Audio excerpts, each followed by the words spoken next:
It is September 11th, 9 AD. In the shadow of Kalkrisa Hill and the many thousands of beech and spruce trees that loom overhead, a party of fewer than 100 Roman legionaries are forced to a halt in a small forest clearing. The rain has been hammering them for 4 days. Running down in rivulets down the helmets, it mixes with the blood and dirt on the men's faces, seeping in and out of the gashes and wounds. In the center of the clutch of soldiers, one man holds aloft the legion's aquila. He grips it in bleeding hands, while the legionaries around him form a shield wall. Short spears come hissing from behind the tree line, thrown by an unseen, but by now all too familiar enemy. The skies overhead have been leaden grey, leaving the legionaries believing that no matter how hard they prayed, their gods would not reach them. Suffering relentless attacks brought on an exhaustion unknown to men who had long believed themselves above weakness. The Germans kept throwing their spears and disappearing into the canopy. When the main attack finally begins, they come in a screaming wave. The Romans know that there is no escape from this place. Still, they raise their gladii and prepare to defend the eagle.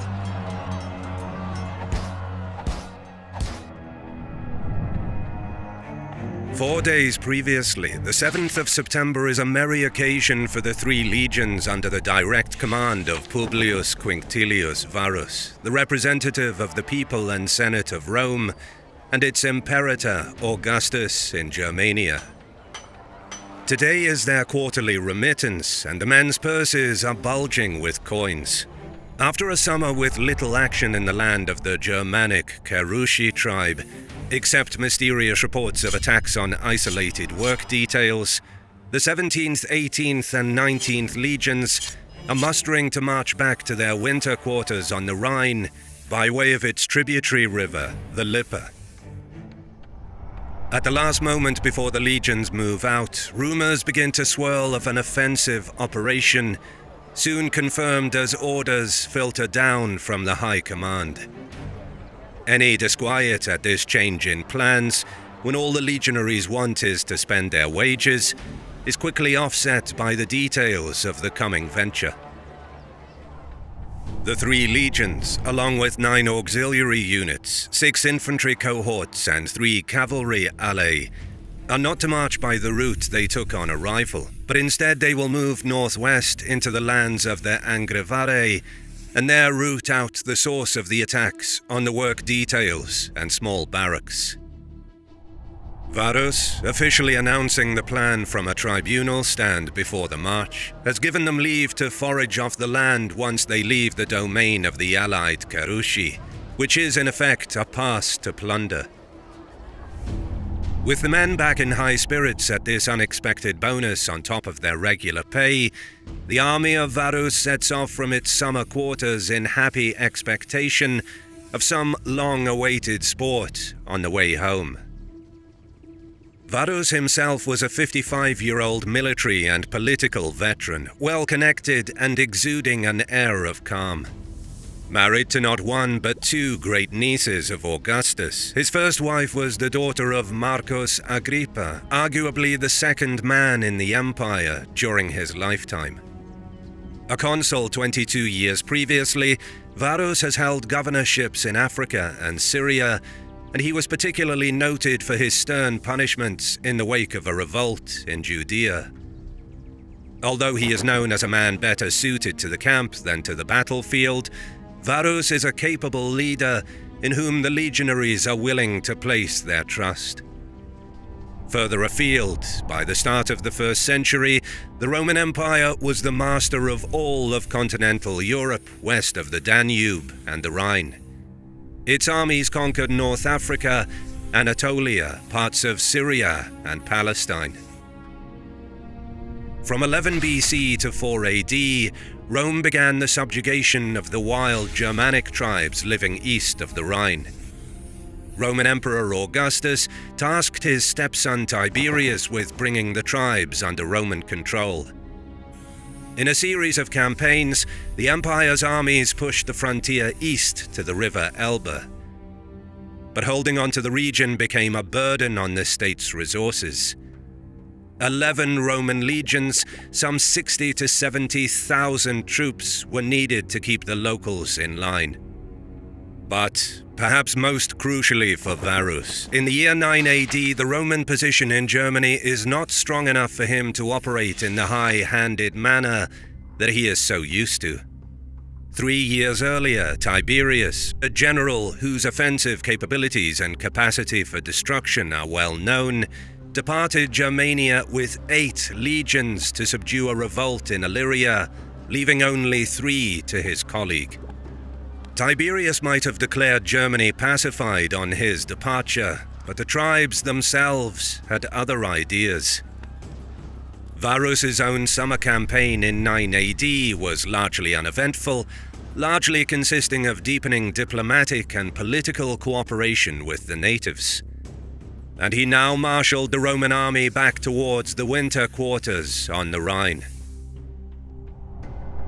Serving under Varus on the march are the commander of the cavalry, Numonius Valla, as well as the prefects Lucius Aetius and Caionius. The final member of Varus's inner circle is Arminius, or as he is likely called in his native German language, Hermann. Arminius is about 30 years old, and he has served in the Roman military since he was a young teenager. Taken effectively as a hostage during the early Roman incursions in Germania Magna, he is to all intents and purposes Roman in appearance and manner, with Roman citizenship and an equestrian rank. Certainly his fellow officers treat him as one of their own. Since returning to the province 3 years previously, he has made himself indispensable to Varus as a go-between and source of intelligence on the 50 or 60 tribes of Germania and the developments therein. Though Arminius' father-in-law has advised Varus that his erstwhile friend and ally intends to betray the Romans. However, Varus is aware of past disputes between the two men, and he ignores the warnings. It is Arminius' suggestion that Varus march the army west into the land of the Angrivari and engage the tribes there, using the fact that it is actually a shorter route to the Rhine as an extra incentive.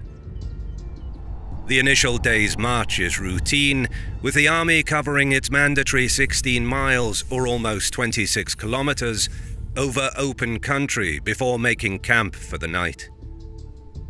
Varus's column is organized into the cavalry under Valla at its head, 2 forward legions as a vanguard, and a 3rd legion behind to guard the baggage train. The auxiliary cohorts march on the flanks, providing a buffer against incoming attacks for the regular citizen legionaries on the march. The mood remains light, with mixing between the legionaries and the camp followers. The column is also of considerable length. Taking secondments for garrison and other duties into account, Varus is likely leading a force of about 17,000 men, along with almost 4,000 non-combatants. It is estimated that a single legion requires 1,700 pack animals, with many of them pulling wagons. Each of these legionary baggage trains would have been almost 2 miles or 3 kilometers in length alone. The ranks of legionaries along with the baggage trains likely thus made up a column 12 to 13 miles or 20 kilometers in length. Overseeing such a long column efficiently would have been a tall task for any commander. At this point, the evening of the first day, Arminius takes his leave of Varus in order to gather Cheruscian light cavalry forces for the coming incursion. Telling the Roman commander that he will catch up with the column in no more than 3 days' time with a larger host, he orders some of his tribesmen to stay with Varus as guides. The night passes without incident, and the legions move the next morning as planned, breaking camp and marching once more in column formation north. Very quickly, the terrain in the area begins to change, and the open country of the previous day becomes increasingly heavy woods and forest. Bogland to the north, as well as forested hills to the south, constrict the width of the trail that the legions can follow, and the uneven terrain of the woods and close-packed tree line denies the possibility of widening the column. The three legions, their auxiliaries and the baggage trains become even further elongated, and the column's length makes communication between Varus and its various contingents increasingly difficult.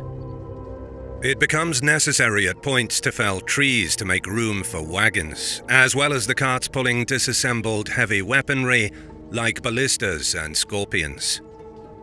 The column's pace slows in tandem with its extension, making it ever harder for Varus, his staff, and the legion's individual chain of command to exercise effective control. Then, around mid-morning, the first attacks begin from the flanks. While the legionaries march in their stalwart and precisely drilled formation, tribesmen lying in wait begin hurling missiles from hidden positions. Germanic warriors eschewed the sling and bolt, unlike the Gauls, but they had short spears and javelins. At this point, they content themselves with throwing one or two such weapons and using some bows and arrows, even stones. The tribesmen then withdraw on a planned escape route.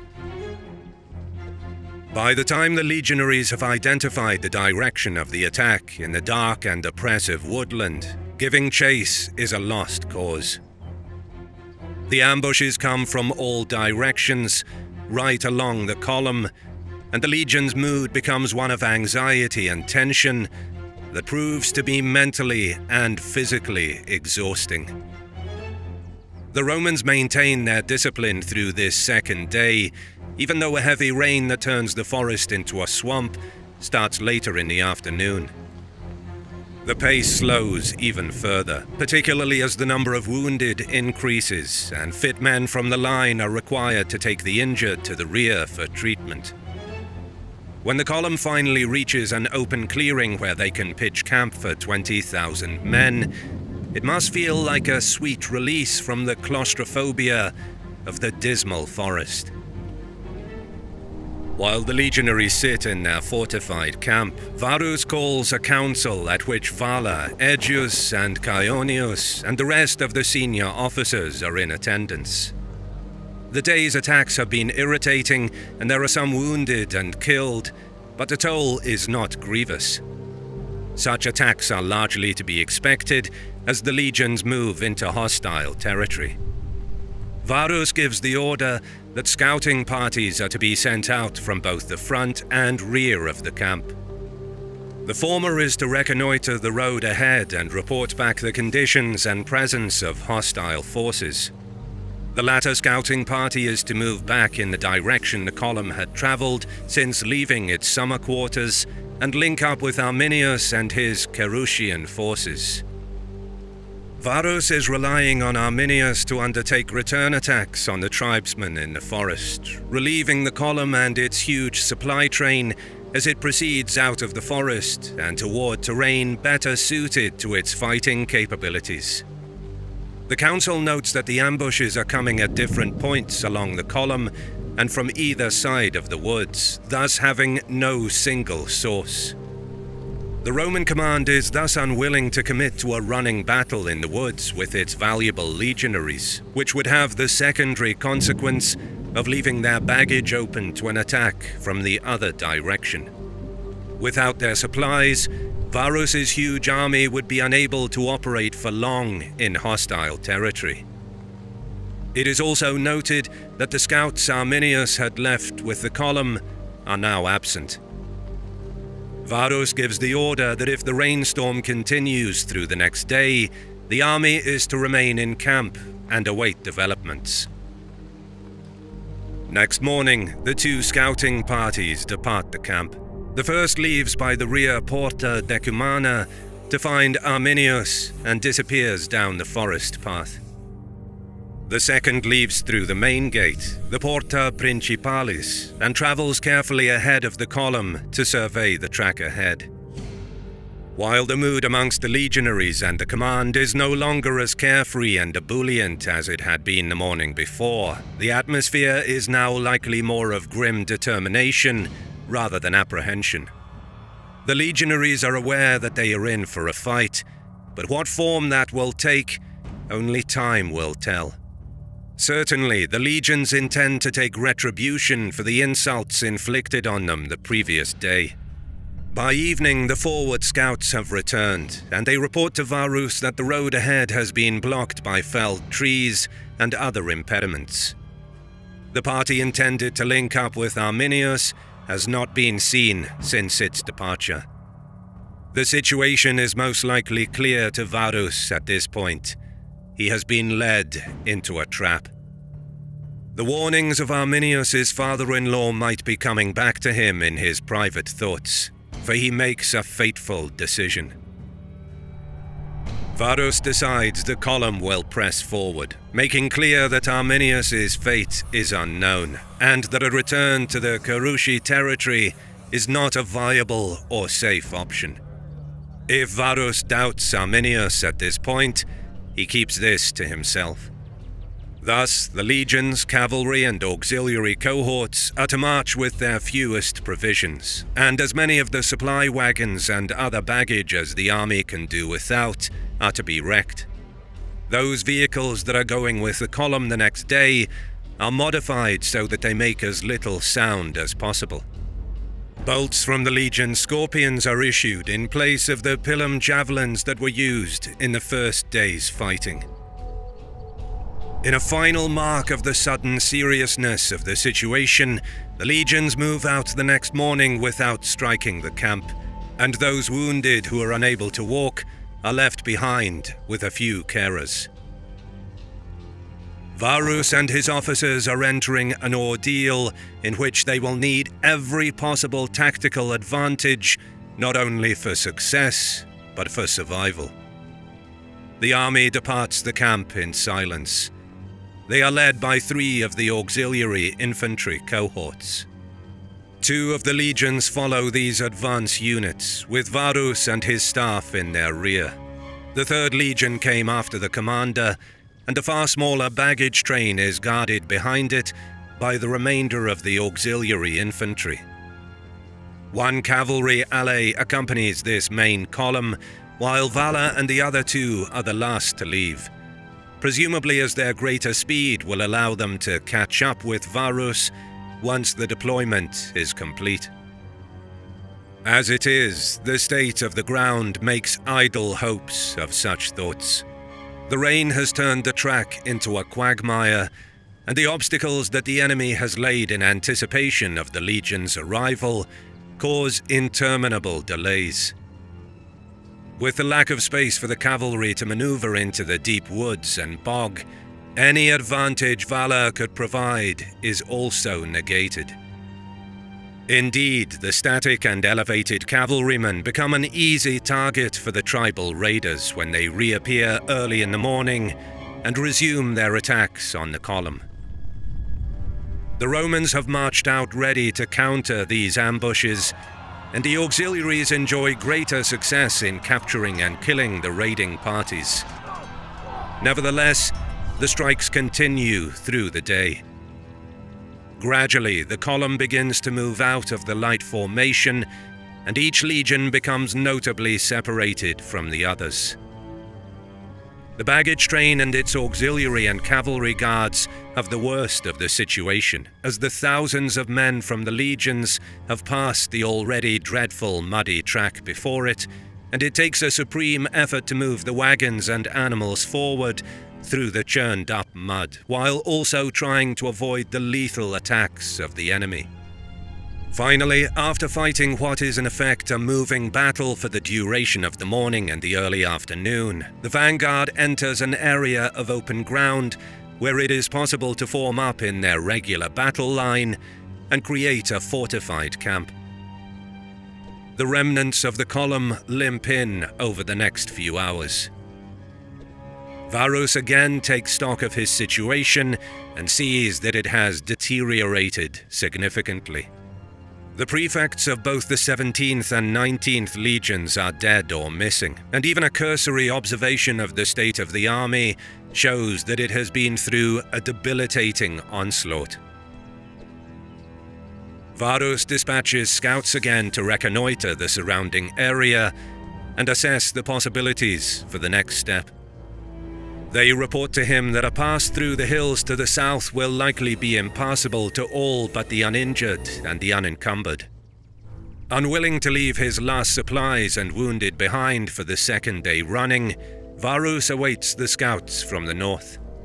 They tell him on their return that there is open ground in that direction that will allow the legions to deploy in battle formation, but it will necessitate some hard going initially. After some thought and consultation with his remaining advisors, Varus makes his second fateful decision.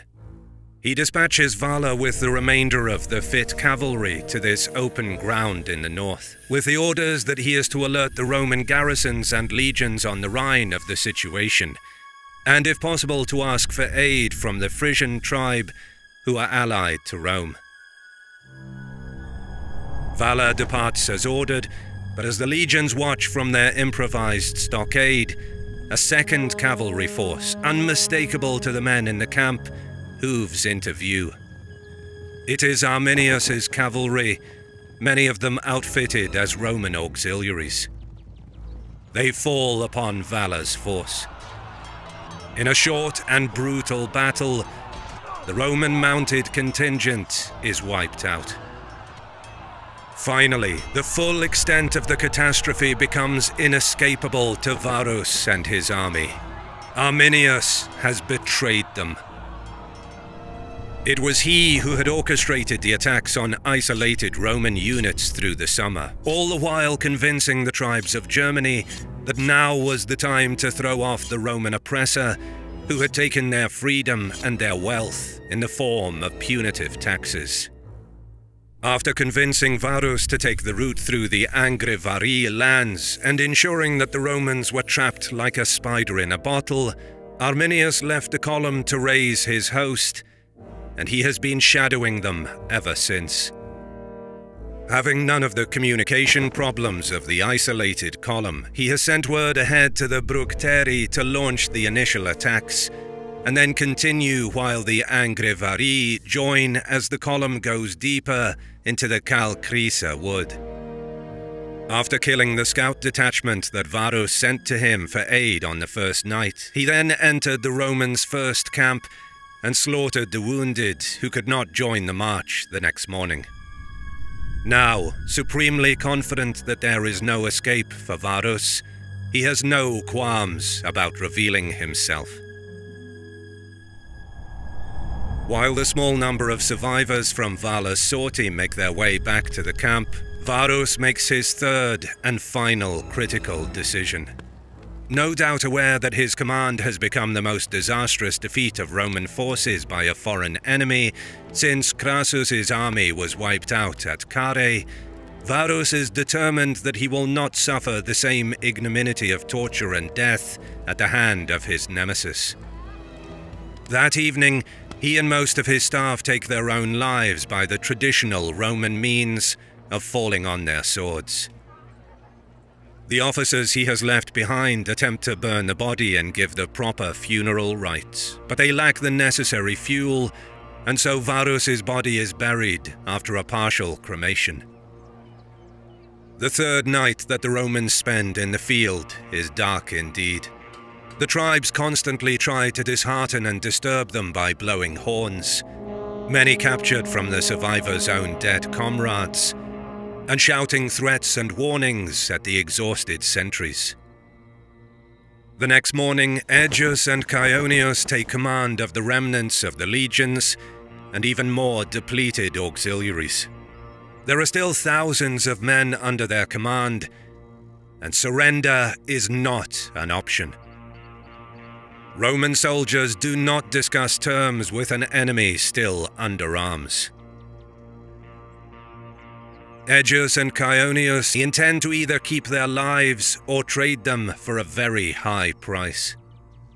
The two prefects divide the remaining legions between them, with Egeus taking the 18th and what remains of the 19th and the auxiliaries. Their options for movement have still not changed since the day before, with Arminius blocking the trail behind and impassable forest and bogland either side. The legions must press west, as their camp or remaining supplies are not sufficient to hold out against a sustained attack. Egeus moves with his forces first, toward the high spur of a hill that is jutting out of the Vian range in the distance, while Chaonius holds in the camp with the intention to follow once Egeus's force has cleared the way. Marching in silence again, Egeus is expecting some kind of ambush immediately on leaving the confines of the camp, either from the forested Osterkappern slopes to the south, or from the north where Arminius's mounted troops had attacked Vala the previous day. Instead, there is no ambush, and Egeus is able to lead his men west along the edge of Kalkrisa for the duration of the morning. Instead of moving the obstacles laid in their way, Egeus has the men simply climb over them, the tight and disciplined formations left aside for the moment, especially as they descend once more into the dark forest paths. At some point in the mid-morning, a report is brought to Egeus of a fork in the trail ahead, and before going to survey it, he sends word back to Chaonius to begin his advance from the camp. As he waits for Chaonius to arrive at their position, Egeus surveys the diverging paths, and what he observes there at first seems like an apparition. Along the north ridge of the Kalkrisa hill, and a higher path to his path, the tribes have built a wall, a barricade consisting of an earthen rampart topped with a palisade made with stakes and interwoven branches. Egeus sees the plan immediately, but again the army's position leaves him no options. The lower path from the trail has been flooded from the recent rains, and its position adjacent to the bogland, the Grossa Moor. Still unable to pick their way through the forest to the south or back where Arminius's forces lie in wait, Egeus is trapped. He orders half of his force to form a testudo and attack the rampart. It is their only hope for survival. Despite the exhaustion and fear, the legionaries commit to the assault. Egeus's hope being that they can create an opening that he can then reinforce with the remainder of his force and Chaonius's on his arrival. At the same moment that Egeus's legionaries are making contact with the Germans behind the wall, Chaonius has ordered his units to make their advance. Marching out from the main gate of the camp, the legion may be battered, but it is at least sure of its ground after Egeus travelled by the same route that morning. Yet again, though, Arminius has wrong-footed his former compatriots, and once Chaonius and his force are clear of the camp, they are attacked from both sides by howling and berserk tribesmen. From their hiding places concealed in the trees of the Osterkappern, warriors on foot race in from the legionaries' left and crash into them on the open ground. And while Chaonius struggles to order a defense and counterattack, Arminius's mounted cavalry sweeps in from the north as it had done to Vala. More Kerushi come along by the trail to the rear of the camp to ensure that there are no escapees. Chaonius's force shatters, with the units at its head breaking and running in the direction of Egeus's force, while those in the rear make a desperate retreat back to camp. Those in the middle simply cease to exist. Chaonius is one of those who make it back to the camp, but his respite is short.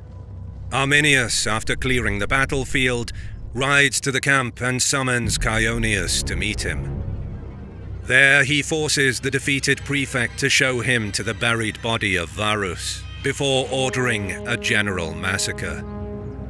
The fate of the Romans captured in that place is terrible beyond description. Meanwhile, Aegeus's attack on the Calchrisa wall has failed. Though his men have fought bravely and tenaciously, killing many of the enemy, the position of the rampart, as well as their lack of heavy equipment and ever-decreasing personnel, means that the advantage lies solely with the defenders.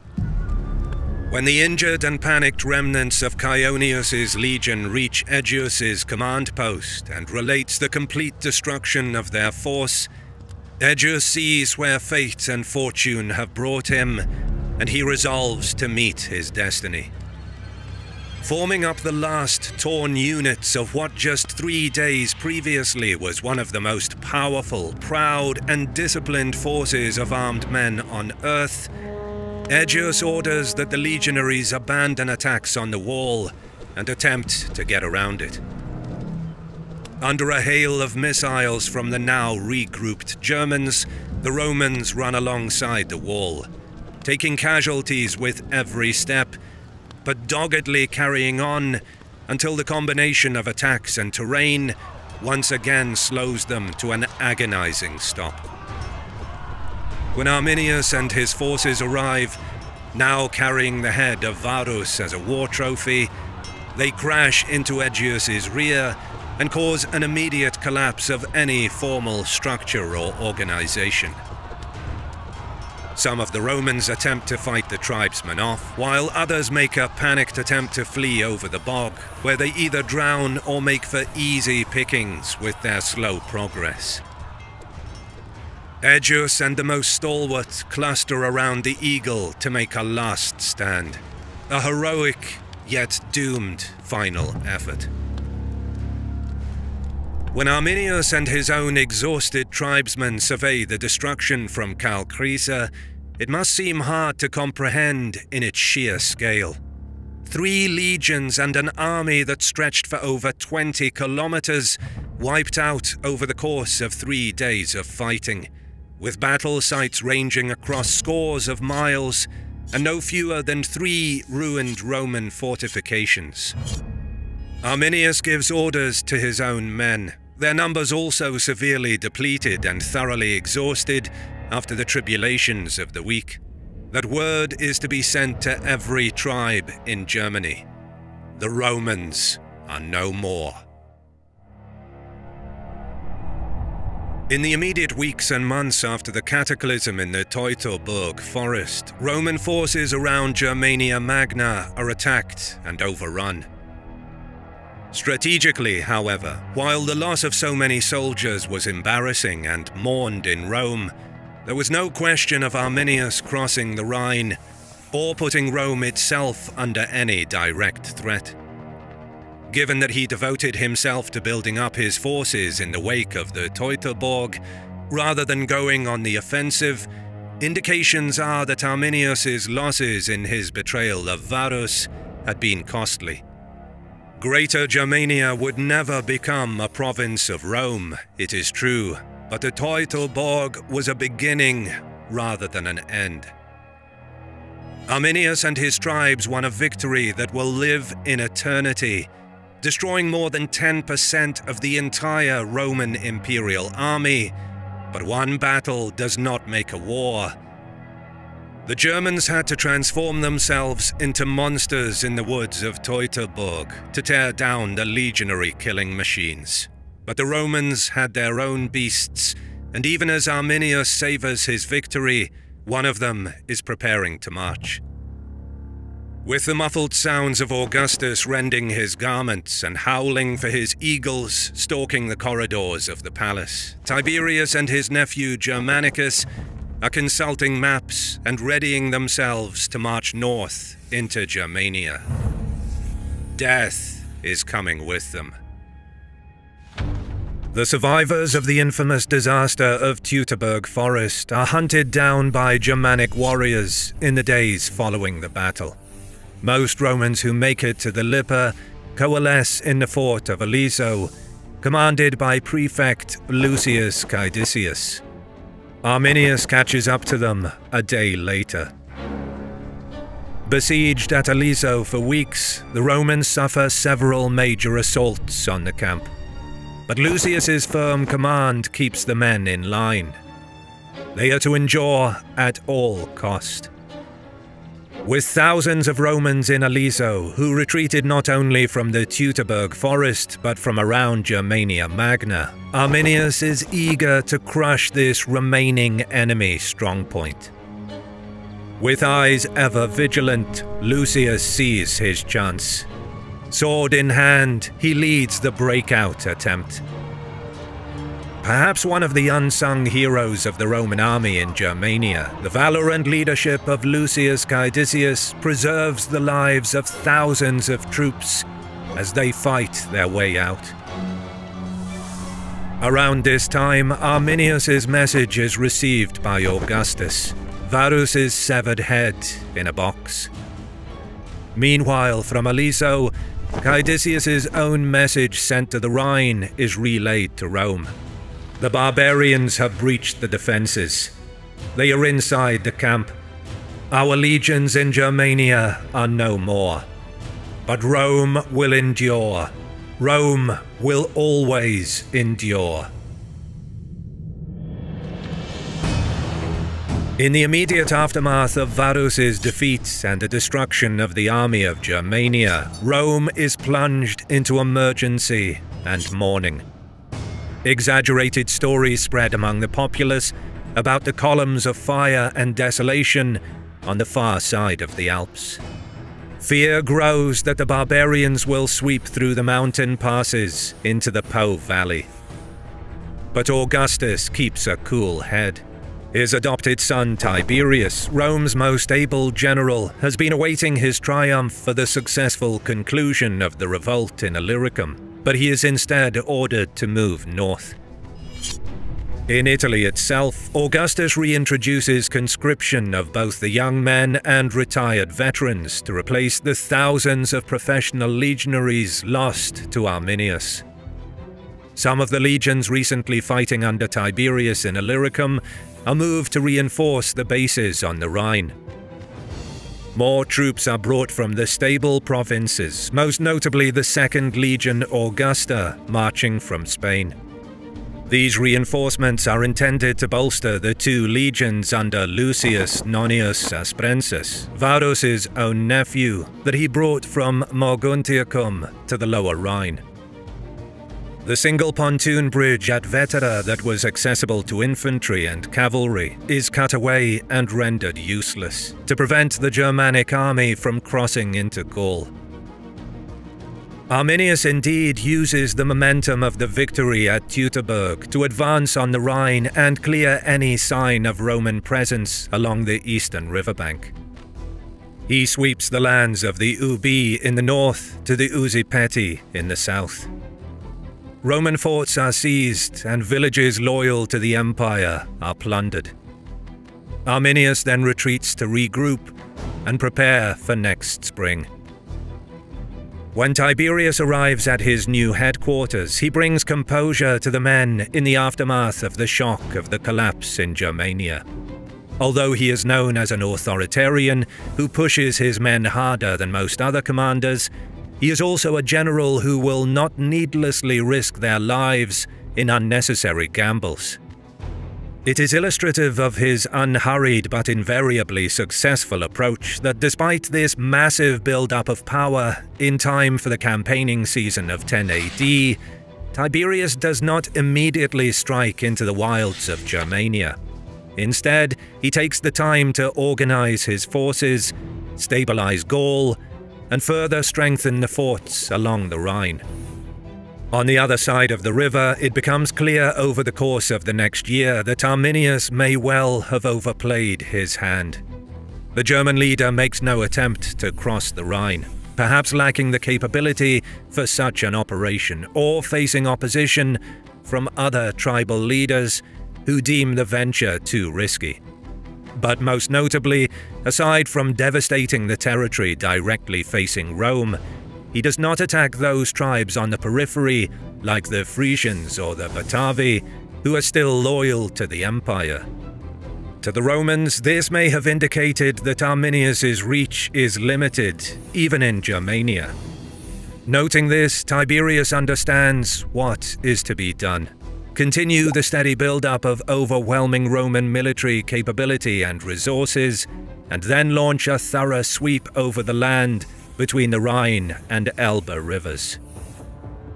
Another effect of the build-up is that it will both encourage friendly tribes to remain loyal and undermine the coalition led by Arminius.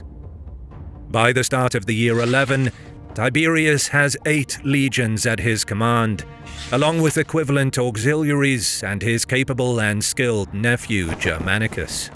He is finally ready to make his move. The campaign does not start as a flaming charge for vengeance, as many had expected. Tiberius's first campaign is instead deliberate and painstaking. Fire and death are coming for Arminius and his rebellious tribes. But in Tiberius's customary way, revenge will be served in a cold, deliberate, and absolute manner. Moving his forces over to the eastern bank, he uses the campaign season to burn and destroy the holdings of the nearby tribes who turned on Rome. Entire villages are razed to the ground. Those inhabitants who escape execution and enslavement are driven out, bringing with them tales of Rome's wrath. Tiberius's main objective is to reopen the buffer zone along the eastern bank of the Rhine. This achieved, and the roads to the east cleared, he returns to the forts on the western side for the winter. This operation is repeated in 12 AD, but news reaches Tiberius that Augustus has begun to show signs of ill health. Already chosen as the next emperor by the old Augustus, Tiberius makes his way to Rome to celebrate his triumph for the revolt in Illyricum and prepare for the transition of power. Meanwhile, Germanicus continues Tiberius's strategy by ravaging the Bructeri and Marsi tribes. His campaign in 13 AD strikes deep into Germania, supposedly reaching as far as the river Elbe, a feat that earns Germanicus a triumph. Arminius remains a central and auspicious figure, but despite his immortal victory in the Teutoburg, the unstoppable grind of the legions returning each year, combined with the inability of the tribes to fight them off, reduces his authority with each campaign season. Then, in late summer of 14 AD, the elderly Gaius Julius Caesar Augustus breathes his last after months of declining health. While Tiberius is busy removing political opponents and consolidating his position, most of the population and soldiery cannot remember a time without Augustus as their emperor. Fearful of the uncertainty that lies ahead, the legions demand their grievances be heard at once. First on the list, deductions from their pay for equipment. By this time, Rome's army was almost fully professional, so being saddled with hefty price tags for things such as uniforms and tents caused discontent.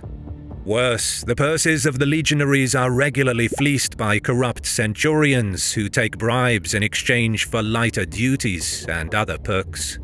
Service length is another sticking point. Augustus had set the military term for legionaries to 16 years, plus 4 years as veterans who were exempt from regular duties but still required to fight. But the constant warfare during his reign left Rome with a manpower shortage, so the regular service was extended to 20 years, plus 5 years as veterans. Unhappy with the increase, the troops now demand this be reverted. But the last drop are bonuses promised in Augustus's name. With his death, it is thought these will not be paid, and it triggers a mutiny among the legions in Pannonia and the Lower Rhine. Germanicus just manages to avoid a catastrophe on the Rhine by using a mixture of conciliation and coercion. Bonuses are paid, salaries adjusted, and time of service reduced. Tiberius makes similar concessions in Pannonia. The mutiny is quelled. But the true highlight of these negotiations is Germanicus' trickery. In an address to the legions, with a straight face, he spins the mutiny as a disgrace, shaming the troops for their conduct. And the only way to redeem themselves is by showing loyalty in battle. The mind game works, and by the autumn of 14 AD, Germanicus' legions are ready. Crossing at Vetera, Germanicus correctly calculates that the roads and forest paths will be hardened due to a dry summer, and decides on a rapid eastward march south of the river Lippe to raid the lands of the Marsi. He divides his army into 4 columns, sowing a swathe of destruction around 50 kilometers wide. Throughout September and October, towns and villages are laid waste, and inhabitants sold into slavery. Some of the lost Roman strongholds are re-garrisoned. Finally, the 4 columns merge and cross at Anrepen and begin their march back towards the Rhine, along the northern bank of the Lippe. But while the Marsi were surprised by the Roman attack, they sent word to their allies to intercept Germanicus on his return, chiefly the Bructeri, Tubantes, and Usipids. These await the Romans in a heavily forested area just east of Aliso. The hardened earth makes movement easy for Germanicus' men, but the road is narrow and surrounded by thick vegetation. The talk among some of the troops is of Varus and his legions, and a fate that befell them in a forest very similar to this one. The tribesmen wait until the Romans are beneath the shadows of the tree cover before launching an all too familiar attack. They hit the vanguard first to stop the column dead in its tracks. But Germanicus doesn't hesitate. He keeps the column moving and orders the 1st, 5th, 20th and 21st legions to form a hollow square. As the infantry cuts their way through the vegetation, the progress is slow but steady. The battle rages in the front, but Germanicus senses that this is just a feint and that the main attack is yet to come. He orders the cavalry in the front to retreat and reform with the auxiliaries at the head of the square. The tribesmen keep launching sporadic attacks at the front of the column, but soon more Bructeri rush in from the shadows on the flanks. But the Romans formed their battle lines and are able to withstand the onslaught. All the while, the column keeps inching forward. The pressure increases at the front as more tribesmen emerge from the woods to join the fray, forcing the Roman vanguard and auxiliaries back to the lines of the 1st Legion.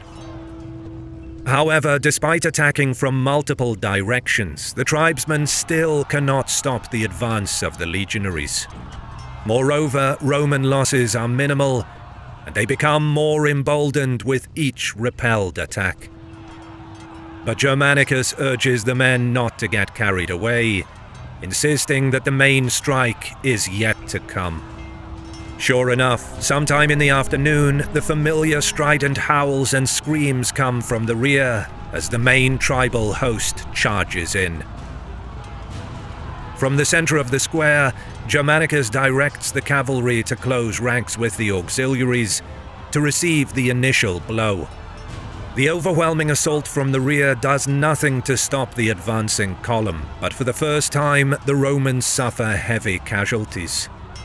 The fighting becomes increasingly chaotic all around the battlefield, as men of both armies struggle to move through the near impossible undergrowth. Observing the events in the rear from atop his horse, Germanicus can see that his rear troops have slowed the momentum of the enemy.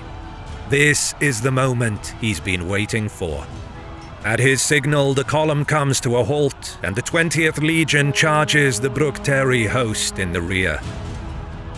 The shock of the heavy infantry counterattack turns the battle in Rome's favor. In an instant, legionaries bulldoze their way into the enemy, inflicting terrible casualties. Unable to recover, Germanic warriors in the rear turn and flee. The rest of the tribesmen follow suit, disappearing in the dark forest.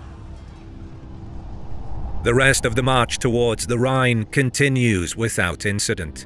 Tiberius is pleased by the successful campaign, but secretly becomes worried about Germanicus's rising popularity. He is also against the policy of conquest in Germania, preferring to extract tribute and let the tribes fight against each other. But he cannot yet implement his own policies, not until he consolidates his position in Rome. Thus, an aggressive stance against the tribes will continue for now. By early spring of 15 AD, Germanicus devises a multi-phased plan. Himself stationed at Moguntiacum, he crosses the Rhine with 4 legions and 10,000 auxiliaries.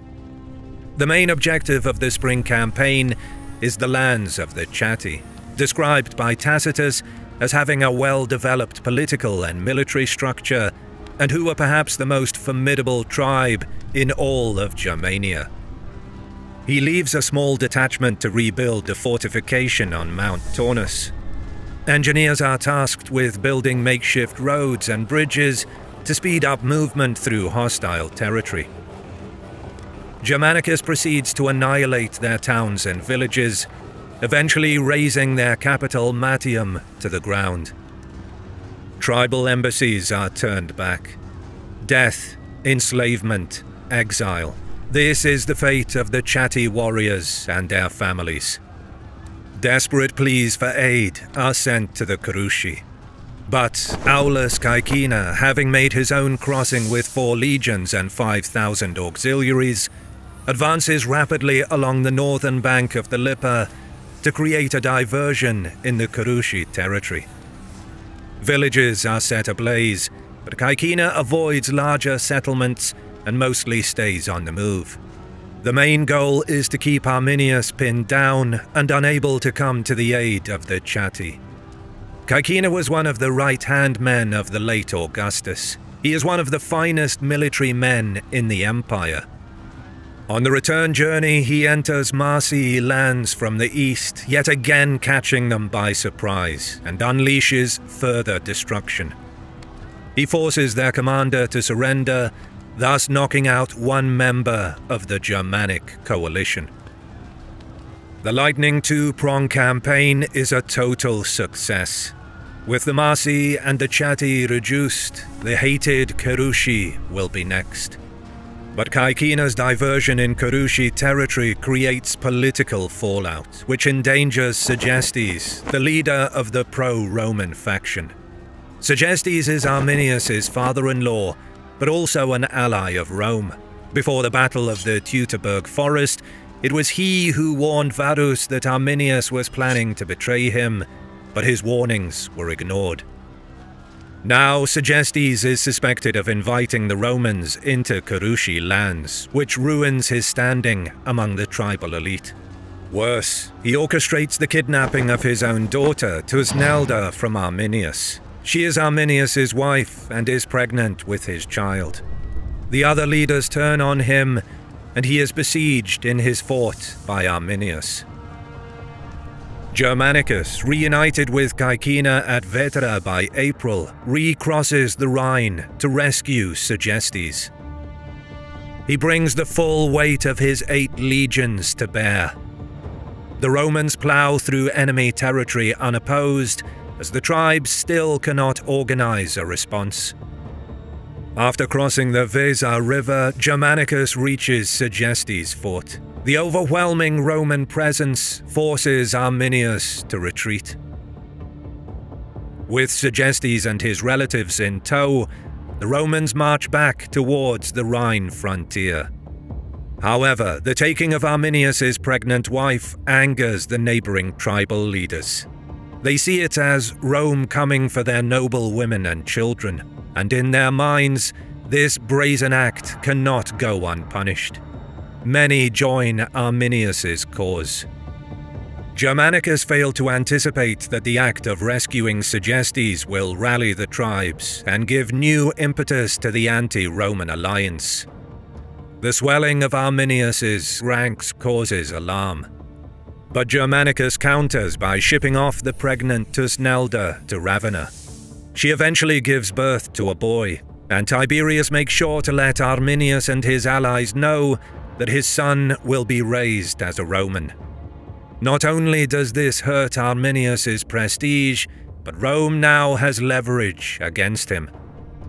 While the Roman army returns safely to Vetera, Germanicus recognizes that the now strengthened coalition led by Arminius is as formidable a force as it was in the year 9 AD.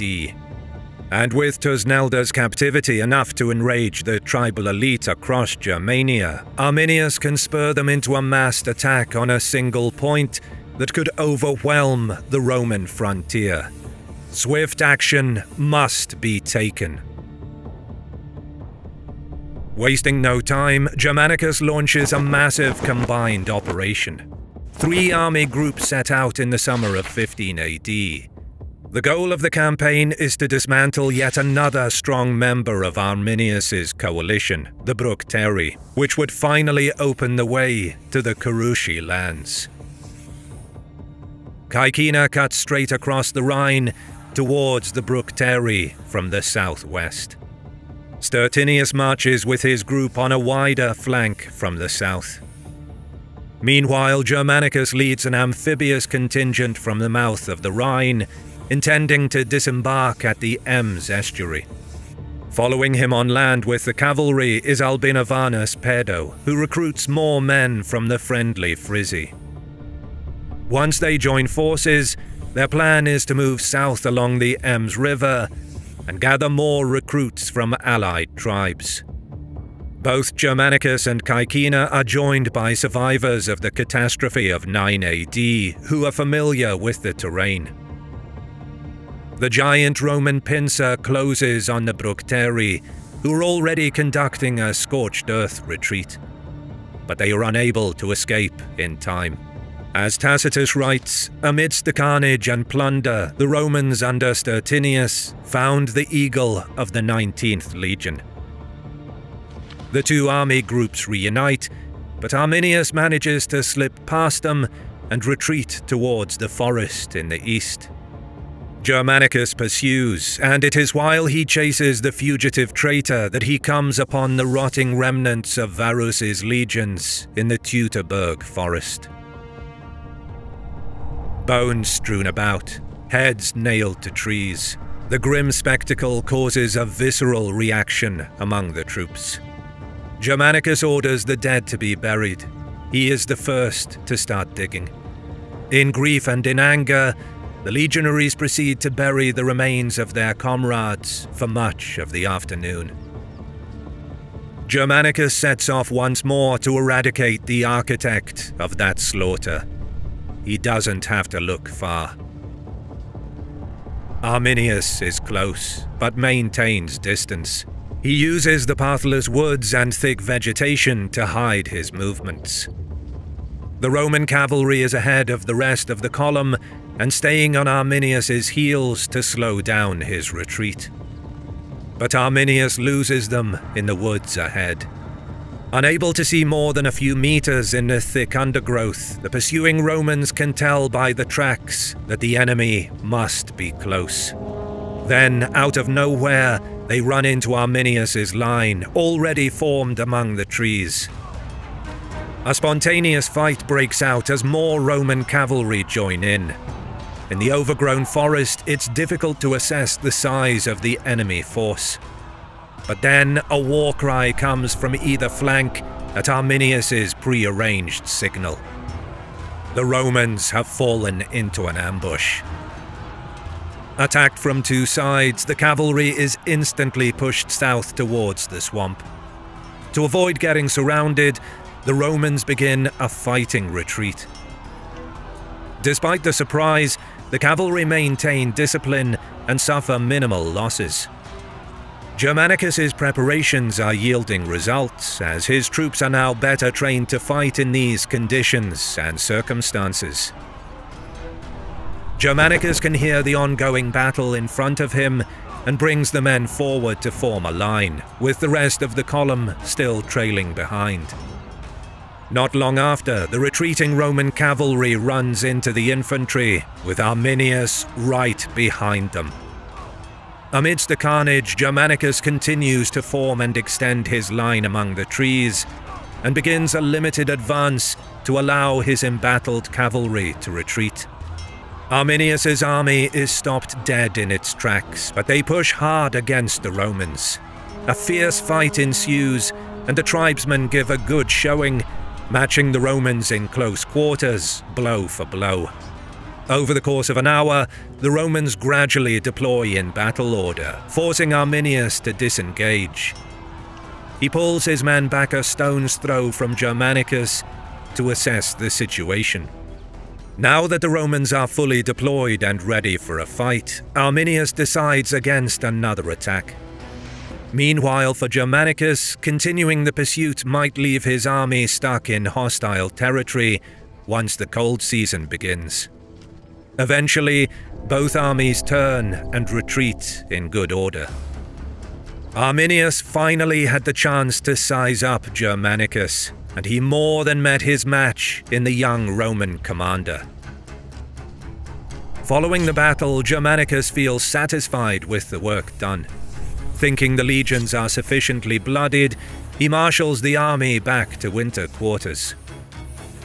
Once they reach the Ems River, the Roman force splits up once again. Germanicus takes the northern legions downstream towards the ships waiting for him in the Ems estuary.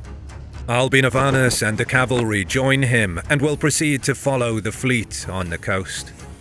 Meanwhile, Caecina guides the rest of the legions up the Ems River, along with an assortment of cavalry and auxiliaries. His intent is to then head south until he reaches the well-known path by the Lippe River and follow it west to the Rhine. The same route Varus intended to take before Arminius deceived him into changing his plans. But in contrast to the relative laxity of Varus's doomed march, Caecina moves quickly through what are now insecure territories. But while the Roman army was regrouping, Arminius assembled the troops and made way for the long bridges, a narrow makeshift crossing through the marshes between the Ems and the Lippe. It is a perfect location for an ambush, and Arminius knows that Caecina must come through this bottleneck. His plan is to intercept the southern Roman army group, now that it had split from Germanicus. The tribesmen traveled light, leaving their baggage behind to make better time. Unbeknownst to Caecina, he is about to face Arminius's entire army. Upon sighting the long bridges, the Romans are dismayed by the state of disrepair. The causeway going over the treacherous swamp is narrow, and much of the wooden platforms are rotten and unstable. Large sections are missing entirely, having either decayed and fallen into the water, or were perhaps demolished by the enemy. Caecina faces a grim dilemma. He can head back into the hostile forests of Germania and march around, a precarious route that would take weeks, or he can push through the dangerous marsh and be home in a few days. In a fateful move, the Roman commander decides on the latter. He orders half of the troops to hurriedly build a camp and fortify the flank facing the forest. The other half are sent to repair the causeway.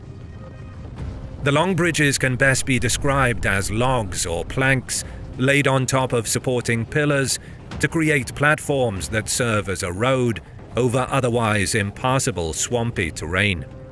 By the 1st century, this was a well-established type of road built by people across Germania. But just as work began, comes the first attack by Germanic warriors. Streaming from the woods in the same manner they had when attacking Germanicus just days earlier, Arminius's men rush and blitz the long Roman lines. Caecina pulls whatever men he can spare to form up and protect the work details. Construction is slowed, but doesn't stop. Arminius has his enemy trapped in front of the bog. Throughout the day, his warriors test and probe for weak spots with ferocious attacks and missile barrages. He wants to wear down the Romans and delay the repairs to the causeway. Behind the lines, Arminius's own men work to divert the water from nearby streams towards the Roman camp to flood their position. Everything is going according to plan. For the Romans, the importance of repairing the causeway becomes terrifyingly apparent. If this one route of escape is not opened, they will suffer the same fate as Varus's legions. At the camp, the Romans cannot advance on the enemy and must endure the endless barrages from all directions. Until just when they begin to falter, and it looks like the Germanic warriors will make a breakthrough, evening falls and the attacks cease with the dark. Caecina and his legions made it through the first day, but the night will be a restless one for the Romans. The water unleashed by Arminius has by now flooded the camp. The men are drenched and exhausted. The atmosphere is one of dread. In stark contrast to their horrendous situation, the Romans can see the enemy's campfires spreading along the hillsides in a vast semicircle around their camp. Echoes of singing, music and taunting can be heard in the valley. Germanic warriors have the upper hand, and they know it. Caecina summons his officers and engineers to discuss the plan for the next day. They quickly draw the conclusion that staying in the camp any longer will seal their fate. They must make the crossing, despite the unfinished repairs to the causeway. Casualties will be inevitable, but with good fortune, the legions can get to grips with the Germans once they are clear of the marsh. The decision is made to move with first light. While the sentries keep a watchful eye, the general and his men try to get some rest. In a dream, Caecina sees a grotesque corpse of Varus rising up from the flooded marsh and telling him that his legions will suffer the same fate. He wakes up in a cold sweat, but tells no one about the nightmare, for such a bad omen could shatter the spirit of the troops. Next morning, Caecina proceeds with a sense of urgency. He orders the formation of a hollow square behind the camp in preparation to cross. While the legions form up, men in the outposts observe Arminius's army descending from the hills. The main attack has come. But Caecina doesn't panic. With 40 years of military experience, he is one of Rome's finest commanders. He steadies the men. Pressed all along the perimeter, the thin line of the Roman rearguard initially absorbs the attack, but cannot stop Arminius's push.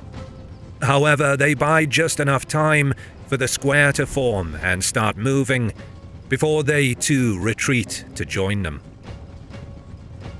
Bearing the brunt of the attack, the 20th Legion holds the rear of the square. Caecina is just behind them, commanding the cavalry and ready to intervene at crisis points. The barely passable causeway is reserved for the baggage train. On the flanks are the 5th and 21st Legion. They agonizingly wade through the treacherous swamp, but maintain formation. Soon they come under attack, as the lightly armored Germanic warriors have less trouble moving through the swamp to hit the sides of the Roman square. In the front, the 1st Legion leads the way, facing the exhaustive task of clearing a path through the marsh as best they can.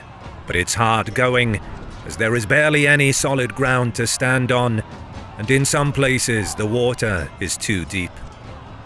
Roman missile troops have some success in warding off the attacks on the flanks, but unbeknownst to Caecina and his staff, Arminius deceived them once again, executing the attacks with only a part of his army.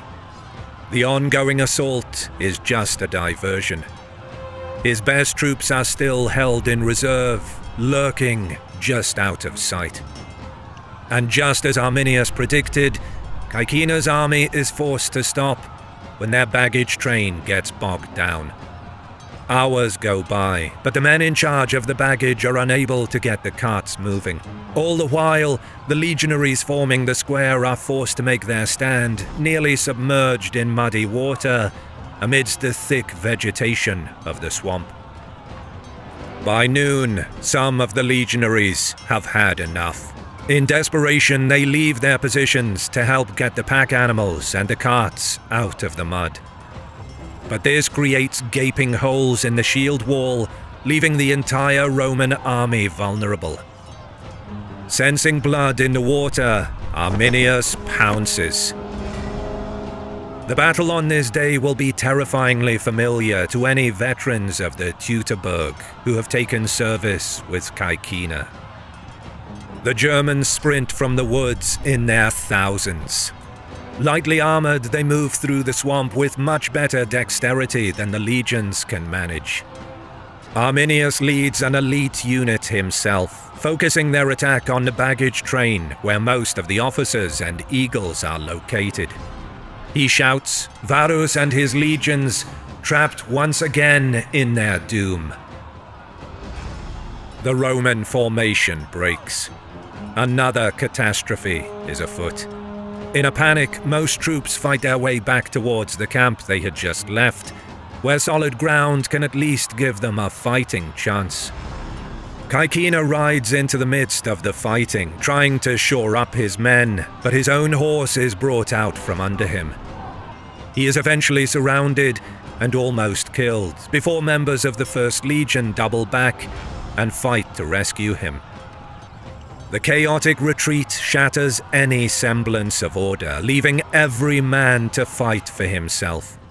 Supplies are abandoned, and the fallen are left to their fate. The German marauders descend upon the baggage train, no doubt searching for valuables that the Romans had looted over the previous months campaigning in the tribal lands. However, this lapse in discipline allows the Romans just enough time to regroup. Without supplies and shelter, they are only able to construct a barely defensible perimeter. The troops huddle together as the uncertain night descends.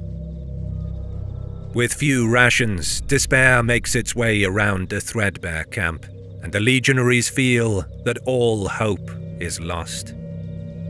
A horse, perhaps skittish from the continued cries and shouts of the Germans, becomes agitated and bolts, causing a disturbance near the gate. It is enough for a general panic, with many scrambling for the gate, believing that the Germans have breached the camp. Caecina personally rushes to block the entrance. Raising his cavalry Sparta blade, he tells the legionaries in no uncertain terms that he will die before letting anyone flee. He impresses upon the men that escaping into that darkness means certain death. The only way to save their lives is to stick together and fight. They will let the Germans come to them. So rallied, the soldiers ready themselves for battle. In his own camp, Arminius remains patient. He knows that a final assault would be risky, for in their desperation, the Romans will fight to the last. Let them starve, he says to the other tribal leaders. That would bring certain victory. Just as in the Teutoburg, the legions cannot remain in camp for long. They have no supplies, and after 1 or 2 days, they will need to make a break for safety, or else their leaders will lose control of the starving men. Let them make their escape, Arminius says, and we will run them down like deer in the forests, just as we did to Varus. We are on the cusp of another immortal victory. But the call among the other leaders is to storm the Roman camp. The German chiefs are buoyed by their success. The Romans are defeated. All that's left to do now is complete the task. Arminius is overruled. The next morning at dawn, the Germans surge down in full force and attack the camp. On the weak defenses, all they see are a few defenders, hardly ready to fight. It appears the Romans have given up. Crying at the top of their lungs, the Germans are eager to finish off the enemy. Today they will enter the pantheon of heroes with a story to tell their loved ones for the rest of their lives. The overwhelmed Roman defenses are pushed back into the camp. In their desperation, the legionaries spent the night building makeshift barricades, mounds of dirt and rubble, thus creating a maze of obstacles and bottlenecks in the hope of stopping the German onslaught. Arminius himself arrives and takes control of the eastern wall, but just as he glances over the carnage inside the camp, Caecinna's trumpets sound off. From hidden positions in the far end of the camp, the Roman general leads a counterattack against the mass of German warriors. The tightly packed Romans cut along the outer walls of the camp. All available cavalry exit the back gate and proceed to circle around to strike at the flank of the tribal army that amassed near the eastern wall. The remaining infantry storms out of the southern gate, bearing down in battle formation against Arminius's other flank. The last detachments spring from their hiding spots to join the fight in the center of the camp. The lightning attack leaves Arminius with no time to react. Caecinna and his men keep low behind their shields, using the deadly sideways strike of the gladius. They climb the ladders to reclaim the eastern wall and cut the tribal army in two, trapping thousands of Caruci and Bructeri inside the camp. Sensing victory for the first time after 2 grueling nights, the legions are irresistible. Germanic warriors are trod into the muck by the hobnail boots of the advancing formations. It quickly becomes clear to Arminius that he is now fighting Rome's finest killing machines on their terms. He wisely withdraws, his men following after him in no particular order. Better to remain a threat than to risk annihilation. The Romans are in such control of the area by the next day that they repair the bridges and return to their bases on the Rhine, flush with victory. On their entrance to Vetera, they learn that word had reached the Rhine of the attack and that many had thought them lost. The garrison commanders were about to order the bridge destroyed, expecting a German incursion which would have left Caecinna stranded, his fate sealed. Only the intercession of Germanicus' wife, Agrippina, had halted the dismantling of the bridge. Her belief that the legions will pull through was unwavering. Caecinna and his men settle in for the winter, but they know that the war with Arminius is not over. Germanicus will once again lead them into the wilds to impose the greatness of Rome on those tribes that would deny it. For the moment, however, there is only gratitude for the living and a celebration of the dead. It is winter 15 AD, and after the near disaster at Pontus Longi the previous autumn, Germanicus Julius Caesar is at his military headquarters on the Rhine, mulling the next stage of his war of retribution on the Germanic tribes and their leader Arminius. While frigid winds blow snowflakes through the timbers of his palisade and the sentries rub their gloved hands and stamp their boots on the ice and powder, the Prince of Rome pores over the map of Germania and looks for the key that will unlock the door to its final conquest. His finger traces the line of the Rhine and its tributary, the Lippe, trying to solve the same problem his father Drusus faced during his own attempt at conquering Germania almost 30 years earlier. Then, as though fortune herself reaches down and touches his shoulder, Germanicus suddenly understands. The water is the key. Taking a hot wine goblet in his hand and calling for the Praetorian on guard to summon his generals, Germanicus takes a sip and nods in satisfaction. When the snows melt, the legions will move, and this time they will finish the job. Germania will burn.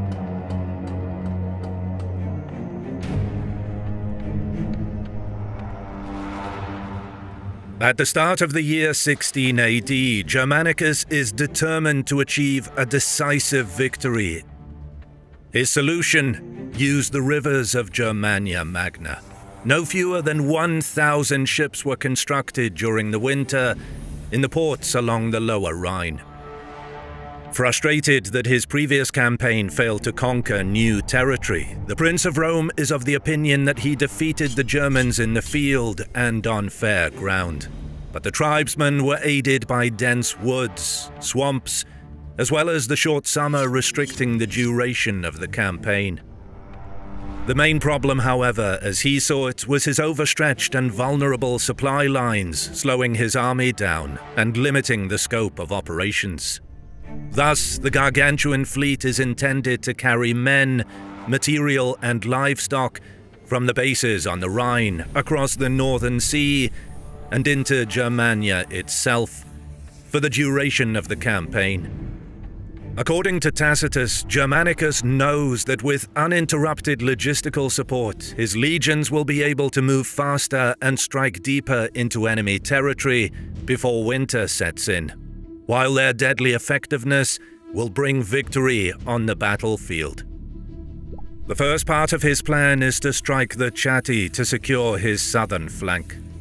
This will be followed by the main thrust along the northern bank of the Lippe, while the fleet will utilize the network of Germania's rivers to supply the advancing armies. He has under his command 8 legions, equivalent number in auxiliaries, cavalry and other allies. In total over 50,000 fighting men, while another several thousand camp followers oversee the baggage train. This is almost 1/3 of the entire Roman imperial force in 16 AD. Lastly, Germanicus utilizes the Roman propaganda machine as the final component of his plan. Over the past several months, exaggerated tales of conquest in Germania and the heroic deeds of the legionaries were spread across Gaul, Hispania, and Italy. This aroused feverish support for the armies on the frontier, and the provinces rallied to send provisions, equipment, funds, men, and animals to the lower Rhine. You see, while Germanicus's previous campaign of the late 15 AD was a success, it failed at imposing imperial rule on the tribes, and the Roman armies suffered significant losses in troops, animals, and equipment. Launching another such campaign just a few short months later would perhaps not be possible without the aid of the provinces. Now there are no more impediments to the armies of the north carrying out their duty. Germanicus can strike at will.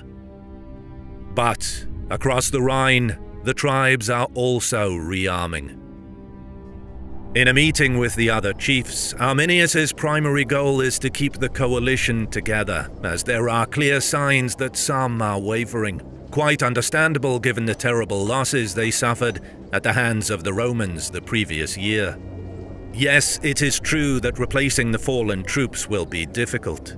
Many towns and villages are razed to the ground. The population is scattered, killed, or enslaved. No civilian in Germanicus's path was spared. The crops were either burned or seized, cattle and pack animals killed or confiscated. But Arminius insists that the coalition must stay together. He argues that Rome has become a bitter enemy. Any chief who abandons the alliance will find himself isolated and at the mercy of Rome, and his people will be torn apart by the talons of the marching eagles. The tribal leaders agree with Arminius. They will muster whatever forces they can and stand together against the Roman menace. Arminius, although unable to match the scale of the Roman preparations for the upcoming campaign, assures the other chiefs that he knows how to stop Germanicus. The talks continue long into the night as he lays out his plan. Just days later, news reaches the Rhine that a fort on the Lippe, perhaps Aliso, repaired by Caecina during his retreat the previous year, is besieged by Arminius. With the winter chill still felt in the spring air, Germanicus marches out of Vetera at once to aid the beleaguered garrison. Scout reports state that only a small tribal force was sighted at the fort, but despite this, the Prince of Rome advances with 6 legions, certain that Arminius's main army must be nearby. 2 legions and provisions board the ships in the lower Rhine and begin their sea voyage towards the Ems estuary. Germanicus orders his general Gaius Silius to take a flying column across the Rhine from Mogontiacum. His main task is to secure the southern flank in preparation for the main campaign. But the advance of Silius bogs down, hampered by sudden torrential rains. Eventually, however, the lands of the Chatti, who had risen with Arminius, are aflame once more. The smoke on the horizon, a forewarning to all. During the operation, the wife and daughter of Chief Arpus are captured as hostages. With this final humiliation, the Chatti are neutralized and will not be fighting on the side of Arminius in the forthcoming season.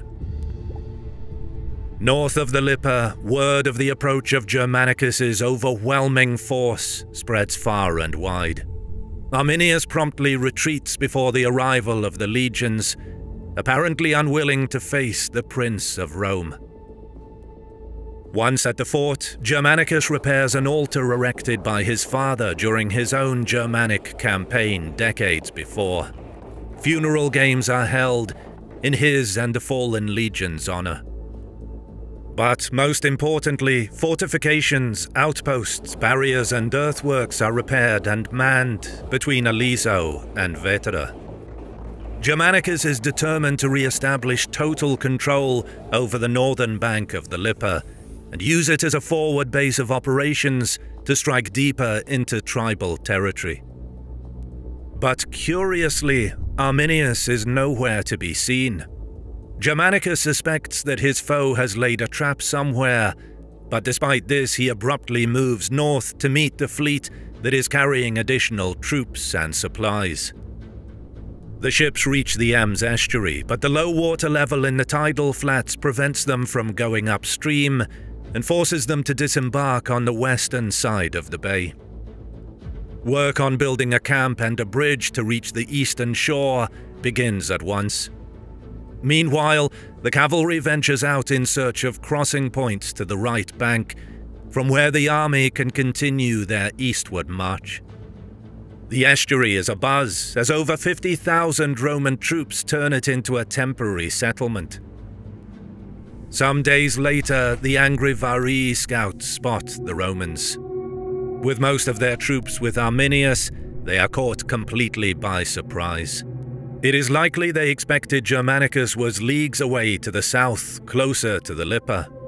Nevertheless, the Angrivarii peasants take up arms to confront the Romans.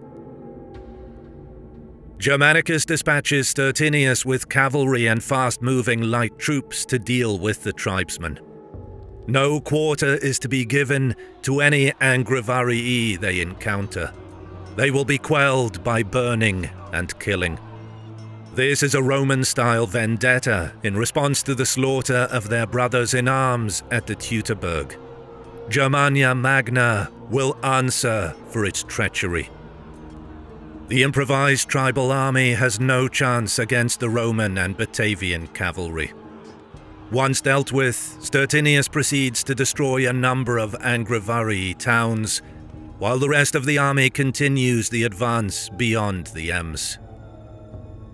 The hostility of the tribes encountered so far into the campaign was to be expected, but what puzzles Germanicus is that Arminius is nowhere to be seen.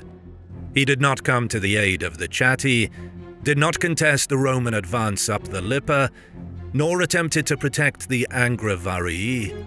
What is he up to was the question many within the Roman leadership were asking. Germanicus finally realizes that Arminius must have moved his army east of the Weser River, closer to his homeland.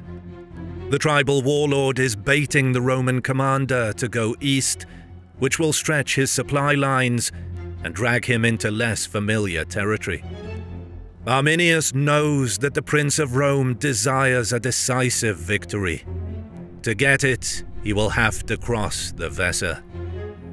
The only question on Germanicus's mind now is, where exactly is Arminius?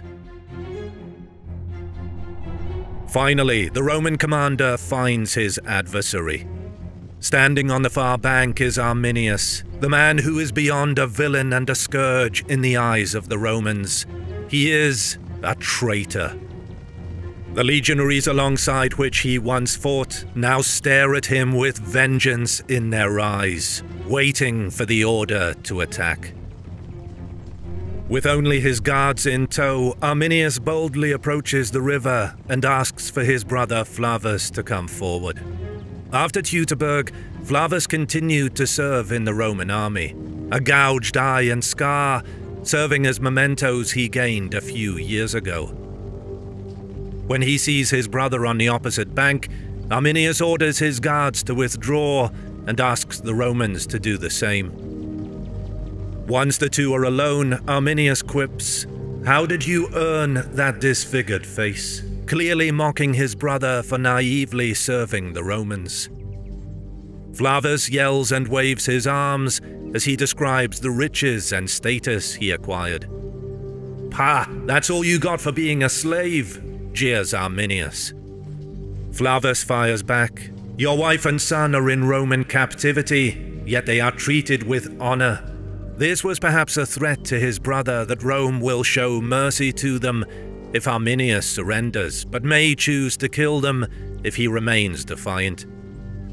To this, Arminius shouts, "You forsake the ancestral freedom, the gods of the north and our own mother, who prays that you come back to her side."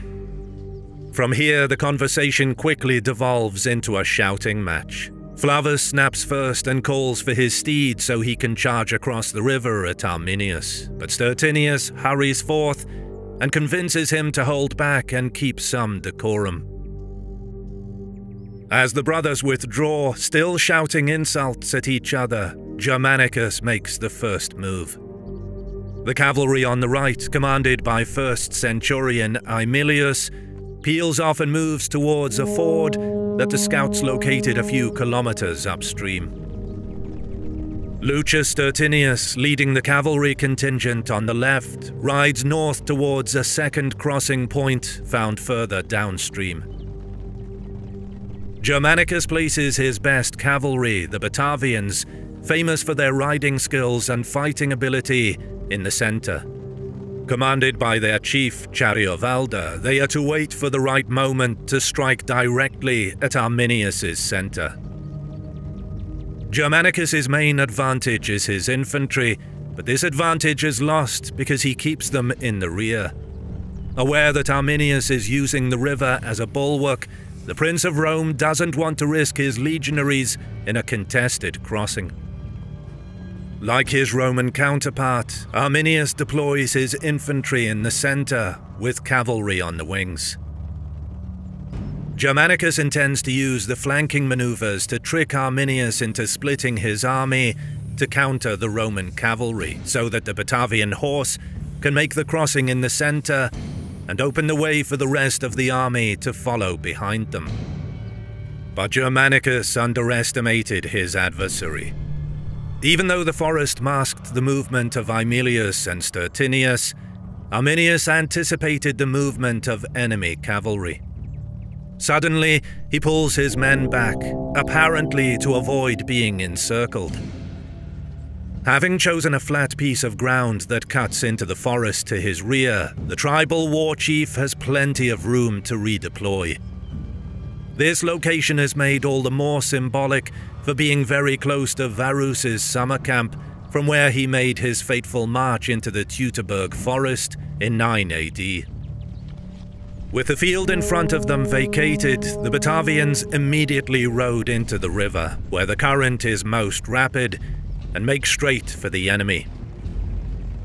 Around this time, Roman messengers bring word to Germanicus that the two mounted detachments reached their respective crossings.